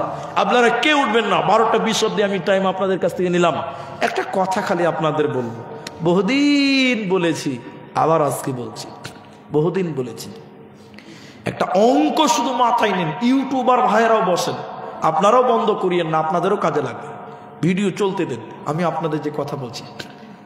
আল্লাহ, আরে অর্থ যদি বাঁচাতে পারতো, টাকা পয়সা যদি মানুষকে বাঁচাতে পারতো, তাহলে মাইকেল জ্যাকসন 150 বছর বাঁচত না? কি বলছেন আপনারা? ইতিহাস পড়েছেন? মাইকেল জ্যাকসন চ্যালেঞ্জ করে বলেছিল আমি 150 বছর বাঁচবো। অক্সিজেন প্রুফ বিছানায় ঘুমাতো, সবসময় বডিগার্ড থাকতো, ডক্টর থাকতো, অ্যাম্বুলেন্স থাকতো। চ্যালেঞ্জ দিয়েছিল যে আমার এত বডি ফিটনেস এত ভালো, আমি 150 বছর বাঁচবই বাঁচবো, আমার অর্থ দিয়ে আমি বাঁচবো। মাইকেল জ্যাকসন ক বছরে মারা গেছে কেউ জানা আছে? 55 বছর, 50-55 মধ্যে মারা গেছে। 100 বছর মাল টপকাতে পারে নাই। বলুন অর্থ কোনোদিন মানুষকে বাঁচাতে? তা আল্লাহর নবী বলছেন খাসলাতা মিন উম্মতি মালি মালি মালি, আমার উম্মতের অভ্যাস হলো টাকা টাকা টাকা টাকা টাকা। জেনে রাখো মাল। এখন যতবার বলবো ততবার কথা বলেন। নবী বললেন তুমি যেটা খাচ্ছ এইটা তোমার, এটা ছেলে মেয়ে বহু বেটি নাতি পোতা কেউ পাবে না। পাবে? আপনার বাপ 100 টাকার বিরিয়ানি খেয়েছে, বিরিয়ানি, ওই 100 টাকা আপনারা ছেলে মেয়েরা কেউ পাবেন? ওইটা খেয়েছে, ওটা পায়খানা হবে। আর বাপের পায়খানা কেউ ভাগ করবে? এই আমার বাপের পায়খানা ভাগ করবে? আবে ভাগ কর, 4 ভাগ করবো নাকি? বাপের পায়খানা কেউ ভাগ করবে না। আল্লাহ নবী বলছে তুমি যেটা খাচ্ছ এটা তোমার মাল। নাম্বার 2, তুমি যেটা পড়ছো এটা তোমার মাল। এদিকে দেখেন, এই যে জুব্বা সৌদি থেকে আমদানি হয়েছে, বুঝার জন্য বলছি, একদিন ছিঁড়ে যাবে, পচে যাবে, গলে যাবে। কত পাঞ্জাবি পড়েছি, ছিঁড়ে পচে গেছে, এখনো কয়েকটা আছে পিঞ্চি পচে যাবে। এই 1000 টাকার জুব্বা আমার ছেলে মেয়ে বহু বেটি নাতি পোতা এরা কেউ পাবে? বলুন বলুন, পাবে না। এটা কি হবে বলুন তো? পচে যাবে, ছিঁড়ে যাবে। তাহলে 1 মিনিট একটা গল্প শোনায়, আপনার কাজে লাগবে। জি, অনেকবার শুনেছেন, আবার রিপিট করছি। আপনাদের দেশে কি যে বলেন কিপটা, বুঝা যায়? এরা কথা বলে না, বুঝেন? কাঞ্জুস বুঝেন? আর আখা, আখা বলে না চুলা, চুলা, বাস মাশাআল্লাহ মাশাআল্লাহ কথা বলেন। ছিঁড়ে গেছে, তো কিপটা 5 বছর পর পাঞ্জাবের কোন লাড়ছাড় করছে, 500 টাকা ফেলে দিব। কিপটা পাঞ্জাবি তল দিকে সমান করে কেটেছে, ফুল হাতা জামা বানিয়েছে, 3 বছর কিনেছে। কদিন হলো? 5 দিনে কত? 8। কিনেছে কত দেয়? 500। এই 8 বছর পর জামাটাও শার্টটাও জায়গায় জায়গায় জায়গায় জায়গায় ছিঁড়ে গেছে। কিপটে এমন কিপটে এই পুরাতন 8 বছরের জামা না ফেলে দিয়ে এই জামাকে কেটে কেটে কেটে কেটে গেঞ্জি বানিয়েছে। কি বানিয়েছে? 2 বছর পিনলো। কদিন হলো? কিপটা কত প্রকার খালি দেখেলেন। কদিন হলো? ক টাকাতে কিনেছে? 500। এই কিপটা পচা গেঞ্জি 10 বছর হয়ে গেছে, তারপরে গেঞ্জিও যখন জায়গা জায়গা ছিঁড়ে গেছে আর আফসোস করছে আর কাঁদছে। এই 15 বছর এই রুমালে যখন জায়গা জায়গা ফোটা ফোটা হয়ে গেছে, এবার কিপটা এবার ধরে কাঁদছে, আমার 500 টাকা আর কোনো কিছু করা যাবে না। কাঁদতে কাঁদতে কিপটা কত কিপটা ওর মাথায় এসছে না আরো কিছু করা যাবে। এই 11 বছর শেষ হওয়ার পর এই রুমালকে কেটে কেটে কেটে কেটে নামাজ পড়ার টুপি বানিয়েছে। কি বানিয়েছে? কাপড়ের টুপি। আপনারা দেখেননি? কাপড়ের টুপি পিনিয়েছে, 1 বছর টুপি পিনিয়েছে, 12 বছর হয়ে গেছে। একদিন জুমার দিন ওর স্ত্রীকে বলছে, টুপিটা সাফ করো তো, নামাজ পড়তে যাও। ওর স্ত্রীকে সাফ করতে দিয়ে ও মাঠে গেছে ভুট্টার হই। ভুট্টার জমি থেকে এসে ওর স্ত্রীকে বলছে, দাও টুপিটা দাও। আর ওর স্ত্রী ভুলে গেছিল, বুঝলেন, আজানের একটু আগে মুখ সাফ করেছে, আর শুকাবে। ওর স্ত্রী সাফই করতো না, কিন্তু ভয়ে সাফ করেছে। কেন জানেন? ওর স্ত্রী জানে যে আমার স্বামী চলে গেছে, তখন বলছে কিছু মনে করিও না, ভুলে গেছিলাম। তখন এই কিপটা 12 বছরের পচা টুপিকে এরকম গরম চুলার উপরে ধরেছে, আগুনের চুলাতে শুকাবার লিগে। তাড়াতাড়ি শুকাবে তো নামাজ পড়তে যাবো। এরকম করে যখন সেরকম শুকাইছে, আল্লাহর কারিশমা টুক করে হাত থেকে পড়ে গেছে। কুদা পড়বে? হ্যাঁ, কুদা পড়বে? একদম গরম আগুনে যখন পুড়েছে, এই 12 বছরের পচা মাল আর কি গোটা থাকবে? পুড়ে ছাই হয়ে গেছে। এই কিপটে এমনই কঞ্জুস, বলে পুকুর পাড়ে কুলি করছে আর কাঁদছে। এমন সময় একটা লোক বলছে, ভাই তুমি গরিব মানুষ কাঁদছো কেন? বলছে বলিও না ভাই, 500 টাকা জলে চলে গেল। তখন দেখছি সারা গরিব মানুষ 500 টাকা মনে হয় জলে পড়ে গেছে। এই পুষ মাসের ঠান্ডাতে লেংটি ছেড়ে পুকুরে নেমে 500 টাকা খুঁজছে এরকম করে। আচ্ছা আপনারা বলুন 500 টাকা আছে? হ্যাঁ, নবীজি বলছে দিনা, তুমি যেটা পড়লে ওটা ছিঁড়ে যাবে, পচে যাবে, গলে যাবে, ছাই হবে, পানি হবে, ছেলে মেয়ে বহু বেটি নাতি পোতা পৃথিবীর কেউ পাবে না। পাবে? ছাই কেউ ভাগ করবে আর পায়খানা করবে না। তাহলে কটা হলো? এখনো বুঝতে পারেননি তো? আপনাকে বুঝাই। এই জালসাতে আপনি 1000 টাকা দান করলেন মাদ্রাসাটাকে, ভালো করে বুঝেন কথাটা, আমি দান করতে বলিনি। যে আপনি মরে গেলেন, ছেলে মেয়েরা কি আল্লাহকে বলবে, আল্লাহ আমার বাপ 1000 টাকা দান করেছিল মাদ্রাসায়, ভোবলা মাদ্রাসা, আল্লাহ নেকিগুলো ভাগ করে দাও আমাদেরকে। কেউ ভাগ দিবে? দানের ভাগ কেউ দিবে? কেউ দিবে না।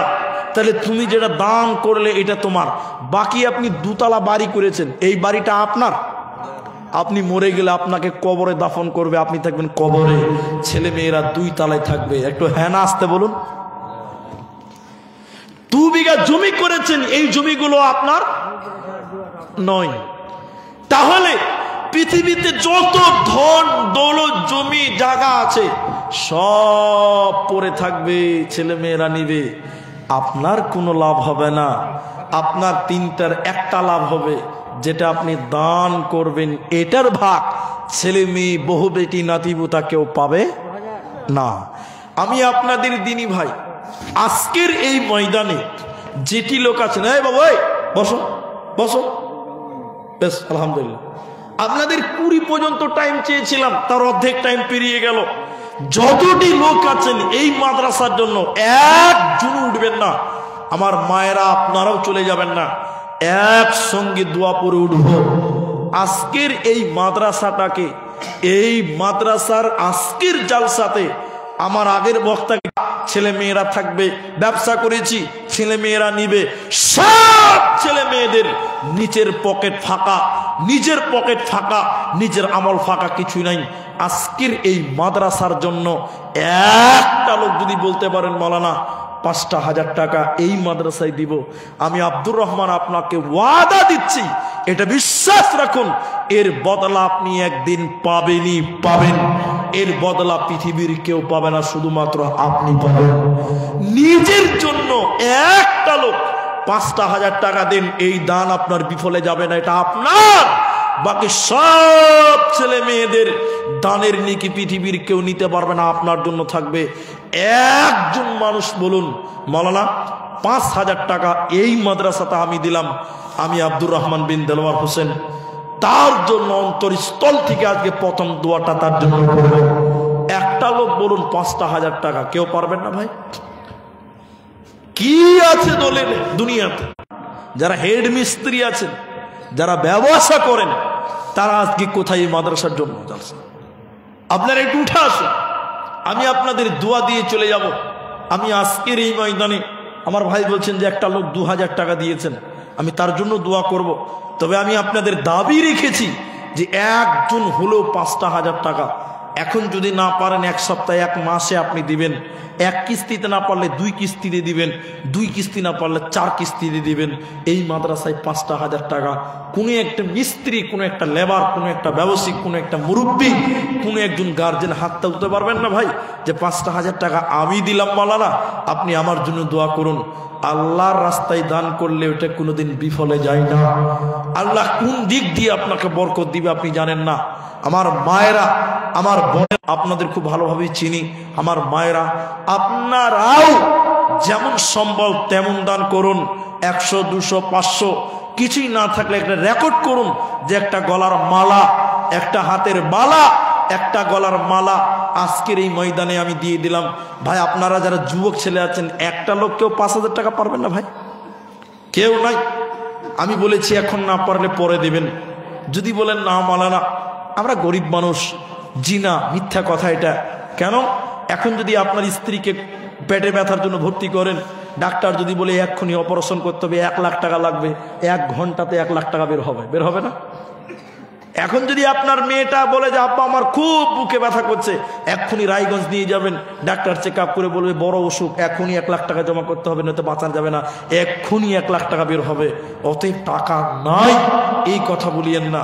তো ফের যাক, যদি আপনি 5,000 টাকা না পারেন, আপনাদের সামর্থ্য অনুপাতে 1,000 টাকা করে 5টা লোক দেন, 1,000 টাকা করে 5টা লোক দেন এই মাদ্রাসার জন্য। বলুন 1,000 টাকা আমরা দিয়ে দিলাম, 5 জন মিলে 5,000 টাকা। আল্লাহর বান্দা এদিকে আছে, আমার সামনে আছে, আল্লাহ রাস্তায় দাঁড়িয়ে করুন। আল্লাহর নবী বলছেন আস-সাদাকাতু বুরহানুন, দান হচ্ছে দলিল। মাশাআল্লাহ, মুসাফা করেন। কি নাম বাবজি? সেতাবউদ্দিন, এই গ্রামে বাড়ি। আপনারা যদি 500 টাকা দেন, বছরে একদিন জলসা, বছরে তো প্রতিদিন চাই না। ও আগে চাঁদা হয়ে গেছে, আচ্ছা ওটা ঠিক আছে। তো এটা তাহলে স্টেজ মহব্বতের খাতিরে, এটা তো আগে দান হয়ে গেছে। জাযাকুমুল্লাহ, বারাকাল্লাহ। তা আর 500 টাকা পারবেন না? আলহামদুলিল্লাহ, লিখে দেন সেতাবউদ্দিন নাকি 500 দিলেন, আরো 500 টাকা দিবে, আগে দান হয়ে গেছে। আল্লাহ ইনার দানে তুমি বরকত দান করো, বলি আল্লাহুম্মা আমিন। বলুন আল্লাহুম্মা আমিন। আল্লাহ তুমি সেতাবউদ্দিনের কামাই রুজি করে বরকত দাও, বলুন আল্লাহুম্মা আমিন। আল্লাহ তোমার কাছে দোয়া রাখি, আল্লাহকে পরিবারের সুখ শান্তি দাও। আমি আপনাদের জন্য দোয়া করব। আমার টাইম অল্প বাকি আছে, 3-4 মিনিটের মতন। বলুন 1000 টাকা দেনেওয়ালা আর কেউ নেই ভাই? আসুন যুবক ভাই। মাশাআল্লাহ, কি নাম? সাদ্দাম হোসেন। তো কি কাজ করেন আপনি? এই গ্রামে বাড়ি? সাদ্দাম হোসেন মিস্ত্রি, রাজমিস্ত্রি। মাশাআল্লাহ। 500 দিলেন, আর বাকিতে কতটি করবেন? 1000 টাকা।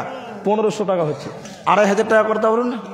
5-এর অর্ধেক করেন, 2,500 টাকা করতে 2,000 টাকা লিখে দেন। মাশাআল্লাহ, লিখেন সাদ্দাম হোসেন 2,000 টাকা বাবার জন্য। বাবা মারা গেছে। ভাই আপনারা বসুন, চলে যাবেন না, অল্প কয়েকজন মানুষ একটু দোয়া করি। 2,000 টাকা বাকি। সাদ্দাম হোসেন বাবা মারা গেছে, আল্লাহ তুমি তার বাবাকে ক্ষমা করো। আল্লাহুম্মা গফির লাহু ওয়ারহামহু সাব্বিতহু। আল্লাহ বাপের জন্য 2,500 টাকা দিলেন, 500 নগদে। ভাই আস্তে আস্তে আস্তে 2,000 টাকা বাকি। আল্লাহ তার ইমান করে দাও খাটি। ভাইজান কি নাম আপনার? রেজাউল হক। কোথা বাড়ি? ভোপলাতে। কি কাজ করেন? কোনো কাজ করেন না? কি কাজ করেন ওটাই বলেন। কাজ, নিজের কাজকে লজ্জা করতে নেই, ঠিকাদারি করেন। এটাও খুঁজে পান না আপনি? আল্লাহু আকবার। আমার ভাই ঠিকাদার, ডাউন, অফ সিজন। তো সব কিছুর একটা সময় থাকে, সব সময় যে একরকম চলবে তা না। 1000 টাকা দিলেন, আর 1000 টাকা করে দেন ভাই, ঠিকাদার মানুষ। আলহামদুলিল্লাহ, মাশাআল্লাহ। লেখেন আর 1000 টাকা। কি নাম যেন বললেন ভাই? রেজাউল হক, মাশাআল্লাহ। 2000 টাকা, 1000 নগদ, 1000 বাকি। ভাই একটু দেখে শুনে আগাই। জাযাকুমুল্লাহ, হাইয়াকাল্লাহ, বারাকাল্লাহ। রেজাউল ভাই আমার দিল 2000 দান, কবুল করিয়া নাও তুমি দয়াবান। আমি দোয়া দিব আল্লাহ জান্নাতে তাহার, গুনাহ খাতা মাফ করো তুমি পরওয়ার। আমিন আমিন আমিন। আসেন ভাই। কি নাম ভাই? আব্দুল মান্নান, এই গ্রামে বাড়ি।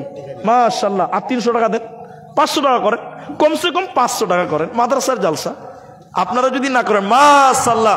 এই গ্রামে বাড়ি, 200 দিলেন, আরো 300 টাকা চাইলাম। কিনা ভাই? আজহারুল। কি কাজ করো? কিছুই করো না, খুব ভালো, শান্তিতে আছো। জাযাকুমুল্লাহ, হাইয়াকাল্লাহ, বারাকাল্লাহ। আমিন আমিন আমিন। মাশাআল্লাহ, 500 টাকা হয়ে গেল। জাযাকুমুল্লাহ, হাইয়াকাল্লাহ। কি নাম ভাই? কি নাম? কাফিল উদ্দিন, সাফির উদ্দিন, এই গ্রামে বাড়ি। কি কাজ করেন? 500 টাকা করেন, 500 টাকা করেন মাদ্রাসার জালসা। আল্লাহু আকবার। দেখতেও মাহাজনী মনে হয়েছে। মুসাফা করেন ভাই। ও ভাই আসেন। কি নাম? এমডি আলম। আমার কাছ থেকে পালাতে পারবেন, কিন্তু আল্লাহর কাছ থেকে পালাতে পারবেন না। গুয়াহাটি আমার দেশে নাই তাকবীর। তো ভাই শুনেন, কিসের ব্যবসা? ঠিকাদারি। আচ্ছা ঠিক আছে, 200 টাকা দিলেন, আর বাকিতে কতটি করবো কয় দেন, নগদেই দেন তো। ঠিকাদারি করেন, ব্যবসায়িক মানুষ। ভাই মুদির গেলা বার করেন, মুদির গুলো। মাশাআল্লাহ, জাযাকাল্লাহ, হাইয়াকাল্লাহ, বারাকাল্লাহ। আমিন আমিন। ভাই 700 টাকা হলো, আর 300 টাকা, আর 300 করেন। 1000 টাকা ঠিকাদার মানুষ, এই গ্রামে বাড়ি না, এখানেই তো বাড়ি। আর 300 টাকা লিখে দেন, 1000 টাকা হতো। ঠিক আছে, জোর করে নয়, মহব্বতের খাতে। কি নাম? নানা। নানার দাড়ি পেকে গেছে, দা মুসাফা করেন। নানা বলছে মুসাফা করবো না, আজীব বাবা। ঠিক আছে, জুলুম করেন। আমার নানা দিলে আল্লাহ 100 টাকা দান কবুল করো। মাকসুম দোয়া দিব কত? 1000 টাকা। মাশাআল্লাহ, জাযাকাল্লাহ, হাইয়াকাল্লাহ, বারাকাল্লাহ। আমিন আমিন আমিন। তো নানা মাদ্রাসার জন্য মেহনত করছেন, বুঝতে পারছি। তো কেসে সাহেবের আব্বা 1000 টাকা দিচ্ছেন, তা আর কিছু করেন, বুঝতে পারছেন পরিবেশ খুব ভালো নাই। আমি তো করতেই থাকবেন আপনাদের মাদ্রাসা। তো আলহামদুলিল্লাহ 1000 দিলেন, আর 1500 টাকা লিখে দেন। আর 1000 টাকা কত? 1500। আরো পারবেন না? পরে দিবেন, এখন দিতে হবে। আলহামদুলিল্লাহ লিখে দেন। 1000 টাকা দিলেন, আরো 1500 দিবে, 2500 টাকা। আমি ঠকা পড়ে গেলাম। গতবার কত দিয়েছে? গত বছর কত দিয়েছে? না গত বছর কত দিয়েছে? উনি মেন না? আল্লাহ আকবার। তো খুব টাকা হয়ে গেছে বলছে। 20 কুইন্টাল না, 20 এক বিঘাতে ক কুইন্টাল হবে? 12-13 কুইন্টাল। মাশাআল্লাহ, অনেক ফল হবে। তো 2 কুইন্টাল করে দেন। 1 বিঘার লিবো না, হাফ বিঘার লিবো না, 2-3 কাঠার হয়ে যাবে। 2 কুইন্টাল করে দেন, জান। আর কিছু বলা না। মাশাআল্লাহ, আমার নানার কাছ থেকে এই কেসিয়া সাহেবের আব্বা মাশাআল্লাহ করে দিলেন। জাযাকুমুল্লাহ, 2 কুইন্টাল লিখে দেন। জাযাকুমুল্লাহ, হাইয়াকাল্লাহ, বারাকাল্লাহ। কেউ কত 100 দিল, কেউ 50 দান। কি নাম ভাই? তোমার মা অসুস্থ আছে? মাদারুল ইসলাম। আল্লাহ গো, মা অসুস্থ আছে, আল্লাহুম্মা আযহিবিল বাস, রব্বানা সুশফি আনতা শাফি, লা শিফা ইল্লা শিফাউকা, শিফাআন লা ইউগাদিরু সাকামা। মেয়েদের দিকে পাঠান। মাশাআল্লাহ, জাযাকাল্লাহ, হায়াকাল্লাহ, বারাকাল্লাহ। আমিন আমিন আমিন। আকাশ গড়েছ দিয়ে গহীনতা। কি আছে? আচ্ছা আচ্ছা, মাশাআল্লাহ, জাযাকাল্লাহ। সম্পূর্ণটা বলতে পারবো না। জাযাকুমুল্লাহ, হাইয়াকাল্লাহ, বারাকাল্লাহ। আকাশ গড়েছ দিয়ে বিশালতা, সাগর গড়েছ দিয়ে গহীনতা, গড়েছ সৃজনে পৃথিবীটা, সাজিয়েছ ফলে ফুলে তরুলতা। ওর মালিক তোমার উপমা তুমি একা।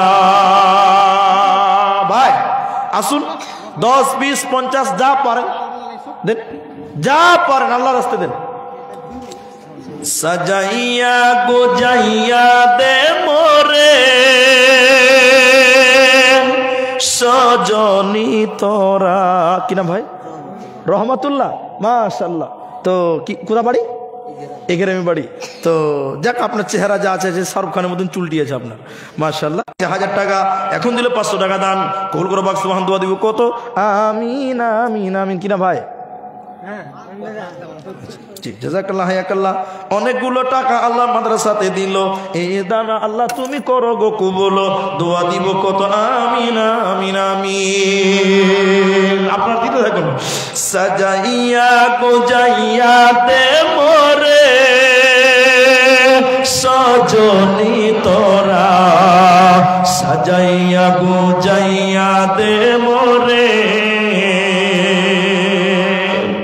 বড়ই পাতা গরম জলে মাখায়া দে রে সজনী তোরা, সাজাইয়া গোজাইয়া দে মোরে।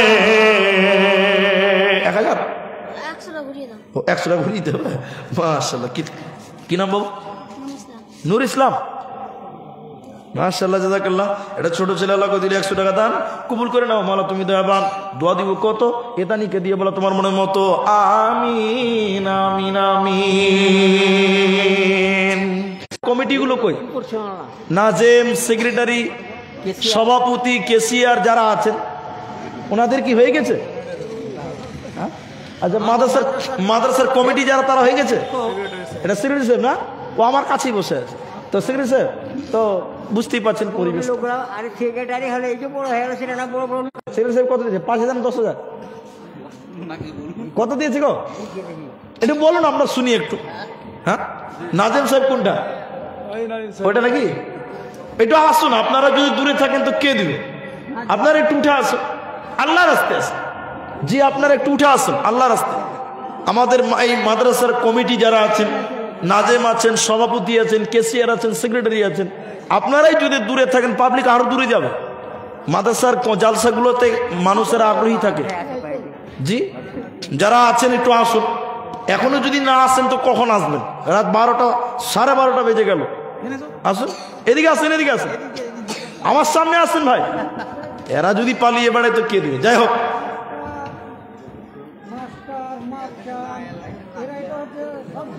আচ্ছা যাই হোক, ও তাহলে আগামী বছর আসবো। ওরা সবাই যদি আরেকজনের দিকে ইশারা করে তো কে দিবে? জি, আপনারা সবাই আসুন, সবাই আসুন, যা পারেন আসেন। আপনারা আপনাদের সামর্থ্য অনুযায়ী দিবেন, আপনাদের উপরে জুলুম করে নাই। দেন আমাকে দেন। কে দিয়েছে? আসুন। মরণ পাখি যে দিন এসে করবে ডাকা ডাক, তোমার বন্ধ হবে আখি। এদিকে আসুন ভাই, এদিকে আসুন।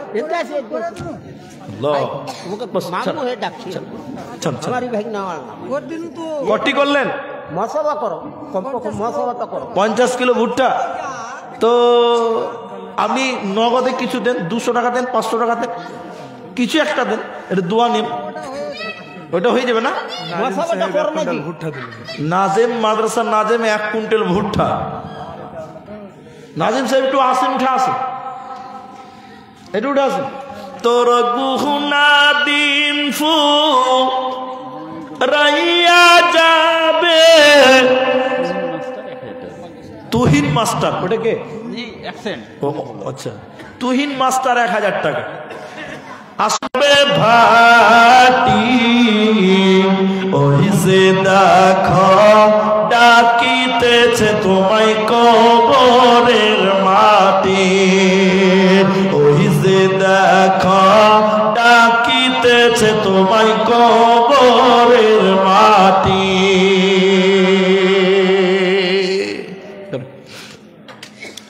আর নাই কেউ? আমি শেষ করছি ভাই, যারা ও না আসলে কে ধরে আনা যাবে নাকি? তো আর কিভাবে ডাকা যায় আপনি আজ শিখিয়ে দেন আমাকে। মৃত্যুই শেষ ঠিকানা, পৃথিবীর সব রেশ মুছে দেবে, সেদিন আর কে সাথী হবে না, সাথী হবে না। আমার যখন ফুরাবে দিন, আসবে গহীন রাতি, থেকো আল্লাহ জীবনে হয়ে চিরসা। কেটে ও হানিফ হাত বাড়াইলে আর তুমি চলে গেল মানে এটা ভাই কি আসুন ভাই, হাত বাড়াইলে সাহেব আর এটা আপনারা ব্যবসা করেন 500 টাকা মাদ্রাসার দান ভাই, এটা মানাই না। আগে দিতেছেন, আগে কত দিতে? আগে 2000, এখন 500, 2500 হয়েছে। আর কিছু করা যাবে না? আর 1000 টাকা দেন। 20 কিলো ভুট্টার দাম ক টাকা? 1 মণ করেন, 1 মণ করেন ভাই, 1 মণ করে দেন, 1 মণ করে।